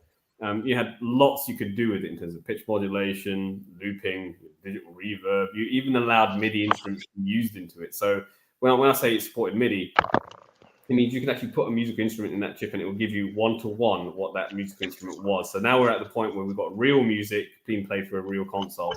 And that's at the benchmark going forward. Another point I want to raise is very interesting. The PS2 was also a DVD player. So it was also capable of 5.1 Dolby Digital surround sound. So you could have surround sound. For most people, it was their very first DVD player. Mm. Yes. So there you go. So and it was the cheapest DVD player on the market at some point. It actually pushed the DVD format PlayStation 2. So there's a lot we could talk about in terms of the media aspects and capabilities of the system. But that also ties in with the audio of the system. I mean, 5.1 surround sound, you're playing a game, you're truly immersed into this game. And you can also hear, I mean, it's nice to, I mean, this is one game that you particularly like, but I'm sure the Final Fantasy game had some lovely orchestrated symphonies on Final Fantasy X for sure, and that had some lovely music in there. But yeah, your choice is, again, a very eclectic choice, just very similar to what I chose in terms of Knights of the Let me just point out Siebert's comment in the chats, because it is my second choice in terms of music soundtrack. Because I can't really mention it because we're gonna get copyright struck hard. No. GTA Vice City is one of those games I played just to listen to the radio station, Wave 103 and other stations. Very innovational at the time. Yes, there's nothing quite like driving down the avenue of Vice City with the sunset in your background and playing Broken Wings by Mr. Mister in the background. That is an experience. Mock a Seagull, my These favorite. broken wings. Yeah, exactly. That's That had it. all the 80s classic. In fact, I think that was awesome because Vice City came out in the 2000s, right? And it introduced a lot of young people to 1980s popular music. Oh yeah. So it's funny how you could even do that and it transcends that time. You can also go retro with new games. It's really funny how it just finds its way back. You know, producers will be thinking, how the heck did we get those like numbers in 2000? That's true. That's true. I mean, a lot of kids nowadays, will know these tracks because of GTA Vice City. They'll say, I know that song. That's from the 80s. That's from GTA Vice City. There you go. Amazing. Yeah. Amazing choice. Amazing major mention as well from Siebert, and an interesting choice from you. In terms of PlayStation 2 soundtracks, what's my favorite? It's hard.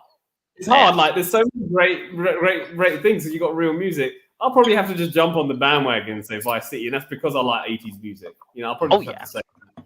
But There you go. someone's gonna play. We're gonna play X2, Final Fantasy X-2 remaster. Okay, let's have a song there you want to play. Let's play this song then. Go on.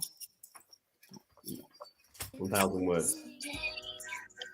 Oh. Fight your battles far from me. There we go. Far too easily. Save your tears, 'cause I'm come back. I could hear that you. It's a pretty impressive looking cutscene too. Yeah. I remember putting this game when I worked in the game shop on demo, and it was actually beautiful. That's really you, no? Oh. What if I cried my eyes out and begged you not to depart? But now I'm not afraid to say what's in my heart.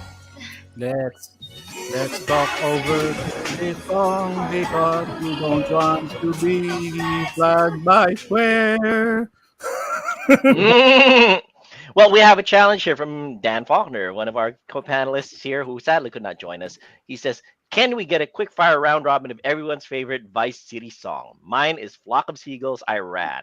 Oh, that's mine as well. That's Really? mine as well. Yeah. Okay. Yeah, I would say mine too. Well, we both like Flock of Seagulls around. Okay, fine, fair enough. Now I'm like on the spot. I'm like, I don't know. Okay, then that's again. Mine would be Broken Wings, Mister, because I mean, nothing beats that driving down the avenue. Okay, JDM. Sunglasses at night. Sunglasses at night. Nice. Corey Hart. Is that right? Corey Yeah. Hart. Yeah, Oh, Corey wearing my Hart. Sunglasses at sunglasses. night. There you go. Oh my gosh. How about Raymond? Do you have any particular favorite songs from GTA Vice City? I haven't played GTA. Really? Oh Yeah. my Vice goodness. City? Okay. I'm not a fan of role playing games like that. Okay. Let me Open world. say. You don't like violence. You don't like violence. I mean, you look like a criminal. I'm surprised that It's not my it's not my when PS2 arrived on the Philippines, Mm. I'm more focused on hack and slash games and actually fighting Got it. games. So Mhm. yeah. Huh? So GTA was list on my game library that time. Okay. Okay. So Did Matt? even right now, I even though I have my PS2, PS3, and PS4, and actually PS5, I haven't played any GTA games. Okay. Well, understandable. Well, yeah. Did Matt toss in his choice though yet? Yeah, I was just gonna. It's been a while since I've played it, so I mean, you said "Flock of Seagulls." It made me think. Yeah, I do like that song, so I'll just go with "Flock of Seagulls." Yeah. Raymond is a good citizen role model. Well, Wait. Yeah. I just want to answer that. I'm not. Mm. It's The just that Batman. I don't.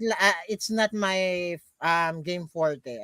GTA is not my kind of game. So I I agree do with like Raymond. Like violence. I wasn't that like into that game when I was younger. My brother played it. My older brother played that game, and I would watch him play it mostly. And uh, quick second for me would be Automatic by the Pointer Sisters on Vice City. Automatic. And Jo, what's yours? From Vice City. Yeah. It's gonna take a lot away to drag away from you.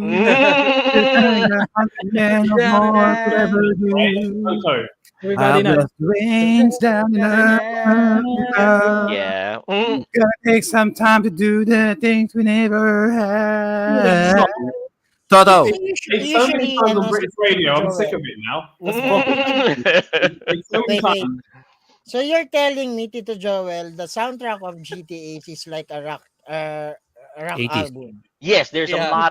lot of stations from Grand Theft Auto Vice City. One of them is nothing but 80s music, and really, it's because of the fact that the setting is the 80s. One of them is a talk show station. One of them is a self help kind of thing station. One of them is rock and roll, a rock and roll station, 80s rock and roll. I think you'll enjoy that one too, Raymond. But yeah, if you We get to even have play.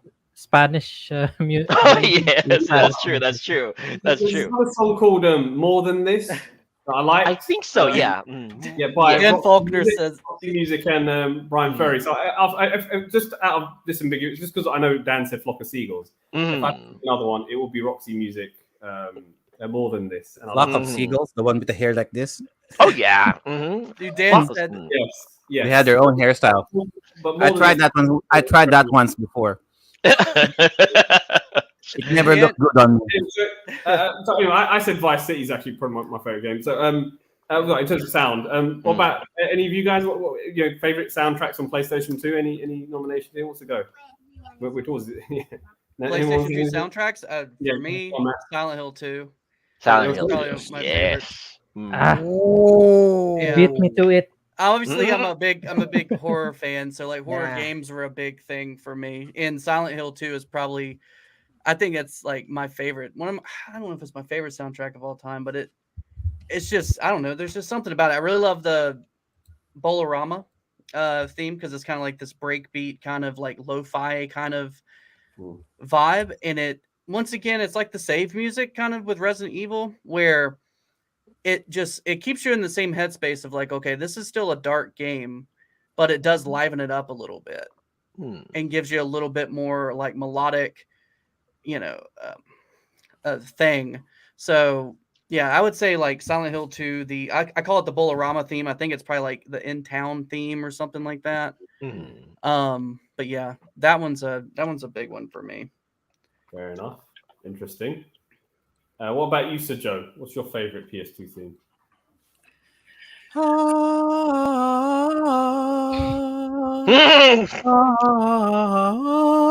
Persona 3. Okay. Aria of Soul for the Persona 3. Mhm. Either that or Estuan inferit ira vehementi, estuan inferit ira vehementi, Sephiroth for Oh yeah. Kingdom Hearts. Mhm. Because once you heard that, you'll like the first time you're gonna hear that. What the hell is he doing here? Yeah. Why? Super So epic. every time you hear that, it's like, why do I hear boss music? Mhm. It's like, why is that? Why what the hell is Sephiroth doing here? And it's one of those moments that once you hear that music, oh, you're fucked. There's no No, getting out of here alive. no, Yeah. actually, First, to your point, Joe, it's one of those things. The thing about music is that it doesn't just evoke a feeling; it evokes the memories. I remember it this evokes is fear. complete. Yeah, it evokes fear. One moment that it's not covered by the PS2, but it harkens back to the PS2. Is Mm. one of the newer games called God of War for PS4. Spoiler alert for those of you who Oh haven't shit! played. Yeah. Yes, spoiler review for those who haven't played yet. God of War on PS4. Give me a minute. Just mute the talk right now because I'm gonna be spoiling one key point of God of War. One moment with God of War on PS4 is when Kratos has to go, I think, rescue his son, and he needs more power than the weapon that he's wielding right now, which is the Yes. axe. So there's one moment where he actually goes back to his house, reaches under the floorboards of his house, and pulls out a package, opens it up, and the music of the original God of War games Dun, starts dun, playing, which is dun. the theme of Athena, if I remember correctly. Yes. He pulls out the swords, the blades of The Blaze of chaos, Chaos. and that music crescendos in the background. That moment evokes so many memories and so many emotions to whoever is playing because of the fact that if you played the original PS2 games of God of War, you know that Kratos left that moment behind, that who he was behind, but he's forced to pick it back up again. It's very significant to him that he needs the blaze of chaos again to go rescue his son. And Mm. the music that plays in the background is the theme from the God of War series on the PlayStation 2. And And that that's when moment, Athena, the appreciation of Athena was there. yes, the apparition of Athena shows up and says, gives this whole speech about Um, you're trying to change yourself, but in the end of it, you will always be a Those monster. be Yes. And Mm. Mhm. Kratos replies to her, yes, but I'm your monster no more," or something like that. Mm. So he acknowledges that, and it just goes to show that video game music is an art in itself because it evokes memories, it evokes emotion, it is part of the landscape. So I'll have to throw it back to Joe. I'm sorry for interrupting that moment in of your show, but I just had to say it. Mhm. Okay. So, Who else haven't showcased theirs? Sir Ray. JDM Uh, and the top. JDM. Mm. Go on, yeah. JDM. Your favorite PS2 music. Metal Gear. Yeah, No. Since Matt already beat me to with Silent Hill 2. Silent Hill 2. Mhm. Silent Hill Silent 3. Silent Hill for the Room. Si- Mhm. Silent Hill 2 had a great soundtrack. I really one of my inspirations in music is Akira Yamaoka. Ever since the first Silent Hill, I listened to it. It had great soundtrack. It's what you call dark ambient. The Mhm. genre, that's the genre that uh, where it originated. And for me, for the PS2, it's going to be Hitman 2 Silent Assassin. Oh, You got nice. Oh, Nice. Good you got choice. Man, too. Jasper Kid, who's a Jasper young, Kid, who was, yes. yeah, he was just like uh early in his mid 20s back then. Mm, Then he had a backup from the Budapest Symphonic Orchestra to mhm, do the soundtrack. So you have a lot of choir voices, mm, and also to parallel what happened in God of War, mm, for the God of War, that mm, scene in God of War. um Agent 47 had an identical like scene mm, in Hitman 2, mhm. because he was trying to live a peaceful life. He Yes. lived in Sicily with priest. Yeah, a So monastery, if I remember yeah, correctly. Yeah. yeah. Then the priest got kidnapped by a Sicilian mob. So Mm-mm. he went, just like Kratos, he went back to his tool shed Hmm. to get those silver ballers in The his hands. ballers, yes. The signature. That's why you see the cover. It's like Mm. this. Yes. He's Hmm. doing the cross. He's doing the Yes. straight edge with the silver ballers. It's Hmm. like Kratos in God of War. Yes, and the subsequent music from Hitman was also really good. Blood Money, if I remember correctly, or Mm. Contracts had great music as well. Jasper Kidd Jasper Kid. can't go wrong. Good Yeah. composer, great music. It's always symphonized. Yes. It always had the symphony to back him up. Yes. You the the voices of the choir. Hmm. That's awesome. Yeah, it is. Good to Oh, know. Good to know. What about you, Raymond? So, Raymond, you're sitting there. What's your favorite PS2 soundtrack? Thousand Words. Oh, The Thousand Words, the one that I played late at the first part of the right. PS2.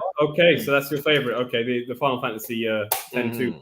Okay, interesting. So, a very interesting, varied variety of soundtracks here that we like. Some of us like our retro stuff, even though it's a new console. Some of us are liking, the 80s music being played live on a PlayStation 2. But then there's those of us who like the dark ambience on this side and this side. And then we have those who like the musical scores, lyrical scores down here with the classical touch, etc. So you've got Katamari Damacy. So you got those weird, interesting sort of eclectic musics and sounds. So Mhm. a very interesting mixture here. And this, so while we get to the end of this video, I just want to ask one more question, and this is basically it. And there's no wrong answers. I just want to sort of get to know you guys in regards to. So this is it. What is your favorite generation when it comes to game music? Like in terms of what was your favorite generation in terms of the game? So we're talking obviously with the NES, it's the third generation era. Mega Drive and SNES, fourth generation, fifth generation is PlayStation, Saturn, N64, sixth generation PS2 onwards. So what's your favorite generation of game music? What's your favorite? What was the best that came out in your opinion? No wrong answer because it's how you feel and you can't argue with feelings. So Mhm. let's start with JDM. What do you think? What's your favorite generation of music? it's going to be for me. It's going to be the PlayStation 1, Fifth generation. because yeah, Okay. the fifth generation, because that's where um you got the full blown music. You now have the CD era, right? Um, you can put as much data on a CD than you previously had with the cartridges, especially the NES, the SNES. So it's going to be PS1 for Okay. Interesting. Okay. Good response. Okay. What about yourself, Mr. Matt Russell? What is your favorite generation? Gosh, it's so tough because I love pieces of everything throughout. I just kind of experienced that progression in music, and it opened my ears to many different things. That's why I say Silent Hill 2, because that's the first time I heard music that was dark ambient or slush wave, what they call it, like a mix of that thing. I guess like the Super Nintendo is one of my probably between the PlayStation 2 and the Super Nintendo. It's impossible for me to say which is my exact It's a favorite. between fourth and fifth generation for you. Yeah, yeah. Interesting. Very interesting. What about yourself, Sir Joel? So Joel, what's your favorite era? Oh my gosh, let's see. Well, I'm kind of the same boat on Matt here, but I'm an old person. I You're not I that old. was yeah, 50 years old, turning 51. I'm very old. Um Hey, You're not I old. you are not old. I was It's there just at a the number. dawn. I was there at the What? dawn of video game This is a music and young person's hobby, soundtracks. right? It's not Man, old. that's true. That's true. I guess one thing that we weren't able to discuss here was during the days of DOS and Windows early music soundtracks. Yeah, the days of the AdLib, the Roland MT32, the Sound Blaster, the Sound Blaster Pro, the Gravis Ultrasound. Those were days when that I was struggling with IRQs and DMA settings on my PC, and it was the transition period between bleeps and bloops all the way into actual music. You can hear when you hear music being played, like from the music of the Secret of Monkey Island, or the music from what you call this, the Indiana Jones theme. When you hear it, Mhm. when you hear it from Fate of Atlantis, it was a leap from when you started playing Leisure Suit Larry. You could Yeah. you heard the Leisure Suit Larry theme first, da, and then you jump into the Secret of Monkey Island, which is when you hear it being played through a sound blaster or an Roland MT32. It's really a galactic jump from from a sandbox all the way into a sea of stars. Mm, So that era is my favorite because the sense of wonder of suddenly hearing this amazing music from your computer, from the mm, original bleeps and bloops of a DOS game, to which is essentially a melody of symphonies. mm. It's that era of discovery for me. That is my favorite. And despite all the advancements that we've had, the sense of wonder of hearing the amazing music and sound off Third of a generation. PC sound card will always stay with me. That's my Mhm. favorite era. Okay, third generation. Mhm. Interesting. Yeah. All right. I see Sir Dan has joined us. You know, he's resurrected. We'll get Sorry I'm late, chaps. Busy day, busy day. Mhm. you. Mhm. Raymond. So Raymond, what was your favorite era? I'm guessing it's like what's going on now because you like contemporary music, right? I mean, what's your favorite? Based on this episode right now, I do like to hear more Sega Genesis Mega Drive Oh, soundtracks. Even Mhm. though I'm a PS1 your fifth guy, generation. Yeah. but when Dan the video of Dan was played, I was totally mind blown about the electro dance, uh, um the vibe of the game, the soundtrack of Sega Genesis and Sega Mega Drive. So right now I'm going to leverage myself into to the Sega Genesis, Sega Mega Drive Mm. soundtracks or sounds. And of They're course, what's one of such the things that convinced you was also dancing in his video, right? yeah, the banging or Dancing. the techno Yeah. Dancing, actually yeah, techno dancing. the techno type sounds of Sega Genesis was kind of my jam Mm, on my early days on the nightclubs and mhm, my nightlife time. And mhm. yeah, so yeah, let's see. Dan, thank you so much for Introducing you. introducing me to that Sega Genesis, Sega Mega Drive vibe, music vibe. Mm, Well, I'm there Very glad you well. go. you got I hope something you out of enjoy. this episode. I'm glad you got something out of it. That's Yeah, good. I really enjoy it. Like a Yeah. Hell yeah. What about you, Sir Joe? What's your favorite era? Sir I Joe. was I was Oh, going to say I'm thinking about it between the 16-bit era or the 32-bit era. so 4 and 5. And I'm like I appreciated more music with the PS1, Mm. but I thinking about it now, I started recognizing good music during the 16-bit era already. This is what during the early 90s, 16-bit wars. Yeah. because of Streets of Rage. And I'm like, around this time, there were a lot of music that I've been hearing around on the radio, even on television. So looking back, so yeah, I will not be able to appreciate music like actual CD quality music for the during the PS1 era if it wasn't for the 16-bit era. Yeah. So I will probably give it to the 16-bit era as well.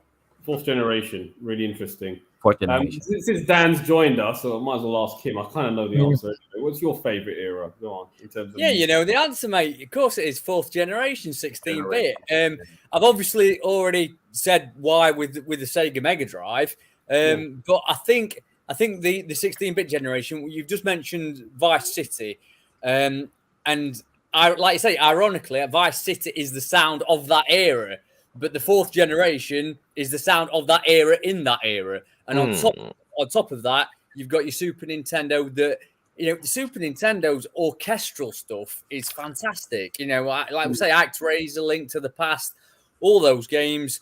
There's a really eclectic sound in that era. And then you've got your Sega CD stuff that is again. In that era, you actually had, you'll remember Virage, you had In Excess and Crisscross, who had make my own music videos. So you can make your own music videos. So yeah, definitely fourth generation 16-bit for me, definitely. That's very interesting, but I expected that from you anyway. Of course, mate. For me, I think from an early age, I think. And with Sir Joel, what he said about he obviously for his era, the third generation, when they were starting to use FM with the 5 channels limitation, the variation, that is actually real music. And all what I will say about the early fourth generation, I'll say, is because even though they had limitations with the chips that they had, it created and it birthed, like with those limitations, they did the best they could, and there was some real art on those 16-bit machines. I just want to put it out there. They really did an amazing job. And for me, it has to be, again, fourth generation, because you had that variation with frequency modulation that the third generation didn't have. And because it was the era I listened to, I really liked it. And I loved how the music sounded, how there was a warmth to it, how there was something really comforting when listening to, whether it's FM synthesis or even the Super Nintendo orchestral stuff. The music suited the video game. And I really loved that. And I loved the work that was put into this. And it had that X factor. I don't think there's any way I can describe it apart from saying those games which had those soundtracks at the time had the X factor. It's not to say that the PlayStation and going onwards didn't. It's just that era FM synthesis sound. It just it really does perk me up a bit, and I really love that sound. And that sound is locked to that era. Even though the Saturn could allow FM synthesis, and there were other systems that allow you to have it now. And you still get FM synthesis tracks even in newer games now, like Streets of Rage 4 on Switch. Yeah, there's still that kind of sound for it. And other retro games that are being made in the indie scene have similar FM synthesis sound that's been thrown there. I think there's a game called 1980X on the Switch that you can download, or it's even on Steam. It has an FM synth soundtrack. So a lot of it is still inspired and it's timeless in that regard. And that's why, for me, I'll always love Mega Drive and Super Nintendo. I'll always love that music. There's just something really timeless and beautiful about the arrangements and the scores across many games. I know we've emphasized the ones that we like, but there are just so many games that they've made great music for. And games that I'm still going back and discovering.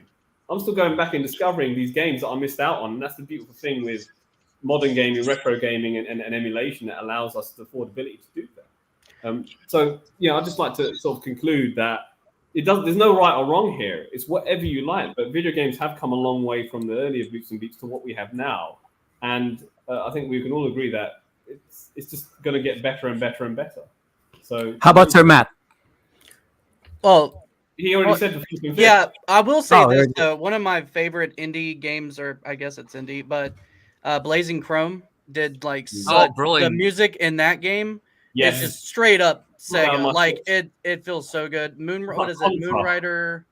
Yeah. What's that game called? Moonrider Vengeful Moonrider. I can't remember what it's called. You know what I'm talking about? It's like the samurai ninja robot guy. It's like it's a newer indie game. It's basically like it's only just come out, isn't it? New version of Contra, basically. Vengeful Guardian. Yes, Vengeful Guardian. Yeah. It's just got a long name. I always get it jumbled up every time I try to think of it.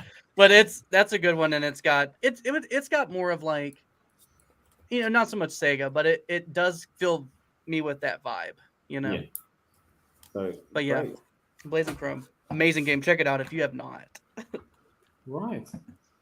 Well, I think that pretty much concludes our episode today. I think we've had a wonderful time talking about gaming from, well, the music and how it's evolved from there to now, how technology's evolved, how compositions have evolved, what our favorites is. Even though some things are old, it's gold. Some of this stuff is just timeless. And you're just not gonna find it anywhere else in certain areas. But the beautiful thing is you can always go back and enjoy these things. These things aren't going away. And they're making amazing, awesome new renditions with real music now in video games, and it's something that is recognized. Game music is something that's recognized. There's awards for this. There's events that happen. In showcases. These people go around the world. The Tommy Oh yeah. video Oh, games. remember the Tokyo Olympics where they played game soundtracks when they were presenting every country. And if you It's guys something that's are been looking recognized. for, and if you guys are looking for the experience, look for the concert group called Video Games Live, as headed by Tommy Tellerico. They do orchestral renditions and concerts of video game music. Their rendition of well, the God of War moment and Civilization Babayettu. When I was there, it just blew my socks off, and of course, everybody had a grand time. So if you're looking for a good experience, look for Video Games Live. Who knows, the concert might be coming someplace close to you soon. All All right. right. Hopefully. So Right. let's just do our closing remarks and our shameless plugs at the same time. I'll give it to Sir Dan. Might as well use his limited time here on the show. Sir Dan, what your final remarks about gaming music and where can they find you? Yes. Yes, I only just tagged on, but I hope my little boogie got you all going. It's been really good to listen to, and it's been really interesting to get all the different points of views on the different styles of music. I think that's been the most interesting. Getting to Joel's kind of heartfelt, romantic music from Xenogears, you know what I mean, and Vice City actual rock tracks and. I think the thing with all gaming music, it's a vital part of music. A lot of people obviously form a real connection with games and the systems on that. And all I'd say to everybody is get out there and get as many systems tucked into you as possible, because as Saray's seen today, there's a lot more to these systems than you recognise, and you'll end up really, really falling in love with some of them the deeper you dig. So come and find me at the Sega Mega Masters on YouTube. And in the Sega Genesis group, along with Sir Biraj as well. So keep boogieing. All right, thank you for that, Sir Dan. How about Sir JDM? Where can the closing remarks and where can they find you? Yes, thank you so much for everyone who have joined in here in our episode about the video game music. So we have learned a lot about the music for each system and how it evolved from those chip tunes up to those full blown music that we already have in our console today. So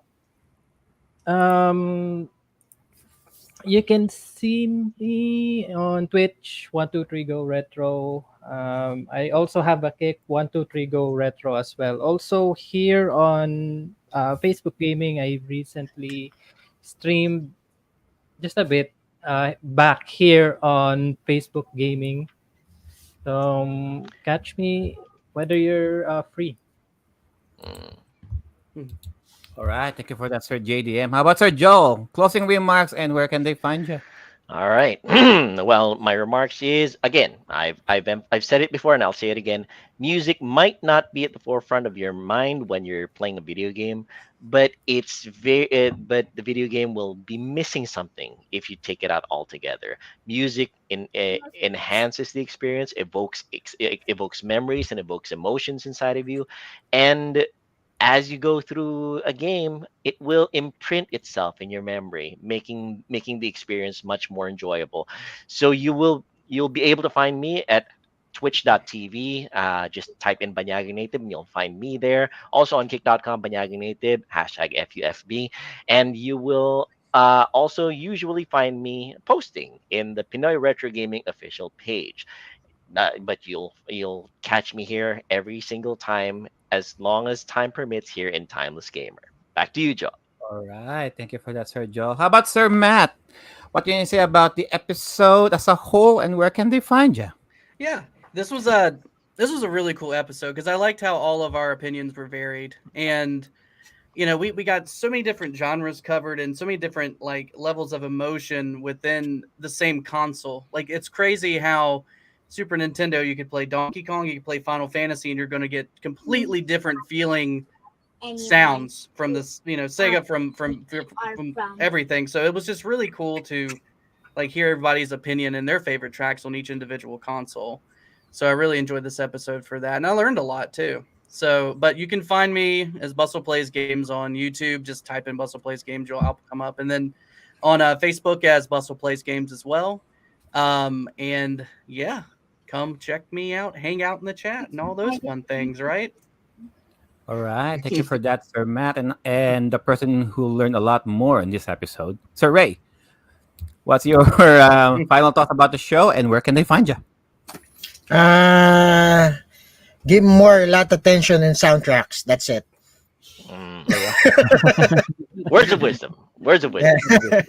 Got more attention on the sounds, the soundtrack, and every game that you will play. And you can find me on studio.ph. We customize stickers, we customize shirts, and we customize everything that can be printed on shirts, mugs, and coasters. Yeah, that's it. What's the website, Sir Ray? What? What's the website? Where can they find you? Studio.ph on Facebook. So right now I'm on a bit hiatus on streaming because of my review thing. So that's it. Thank you so much, guys, for the opportunity to be on this panel again. So All right. Thank you for that, Sir Ray. And the one who led the charge for this evening, Sir Viraj. Final remarks about the show, and where can they find you? Oh my god, the lovely little pink controller he's got there. What can I say? Where can you find me? You find me in Sedan Shadow in the Sega Mega Masters YouTube channel, where we love to review all 16-bit stuff and all Sega 16-bit and 8-bit stuff. You can also find me on the Sega Genesis group on Facebook. But yeah, in regards to the show, gosh, we covered a lot, didn't we? We did cover a lot, and there's a lot. Yeah. What we just covered was just the tip of the iceberg. Just the tip of the iceberg. But yeah, there's so many great video game music soundtracks out there that can really truly immerse you and enhance the experience of a video game. Well, if I can insert, Viraj just didn't want to disclose his absolute most favorite music video game, Spice World, for the PlayStation 1. Oh yeah, where you get to play music from the Spice Girls. World. Yes. Hey, listen, man, you got to spice up your life, man. That's all I'm gonna say. Yeah, absolutely. I think Matt is also If you want to be my lover, There you go. Hey, listen, you got to fix up, man. Hey, stop right now. Right. Fix up and man up. Yeah, that's what. Oh my god. Message to young men these days. There you Mrs. go. Juan and Derek, Juan DeMarco and Derek, they run an amazing Spice Girls podcast. You got to check it out. Dedicated to all the great 90s. All right. Thank you. Thank you All very right. much. For those of you in the chat who joined us, who took part and made some comments in the comment section, even though I didn't get to read all of them, I'll have a rewatch. But thank you for joining us and watching the show. And it makes the show when you interact, and we do read your comments. So thank you very much. Sergio, I'll just plug something. So our partner, Megacat Studio, will be in the Philippine Game Dev Expo. It's coming August 18 to 20 on the SMX Convention Center, Manila. It's in Pasay. Pasay ba? Mall of Asia. So some of the PRG members like me will be there.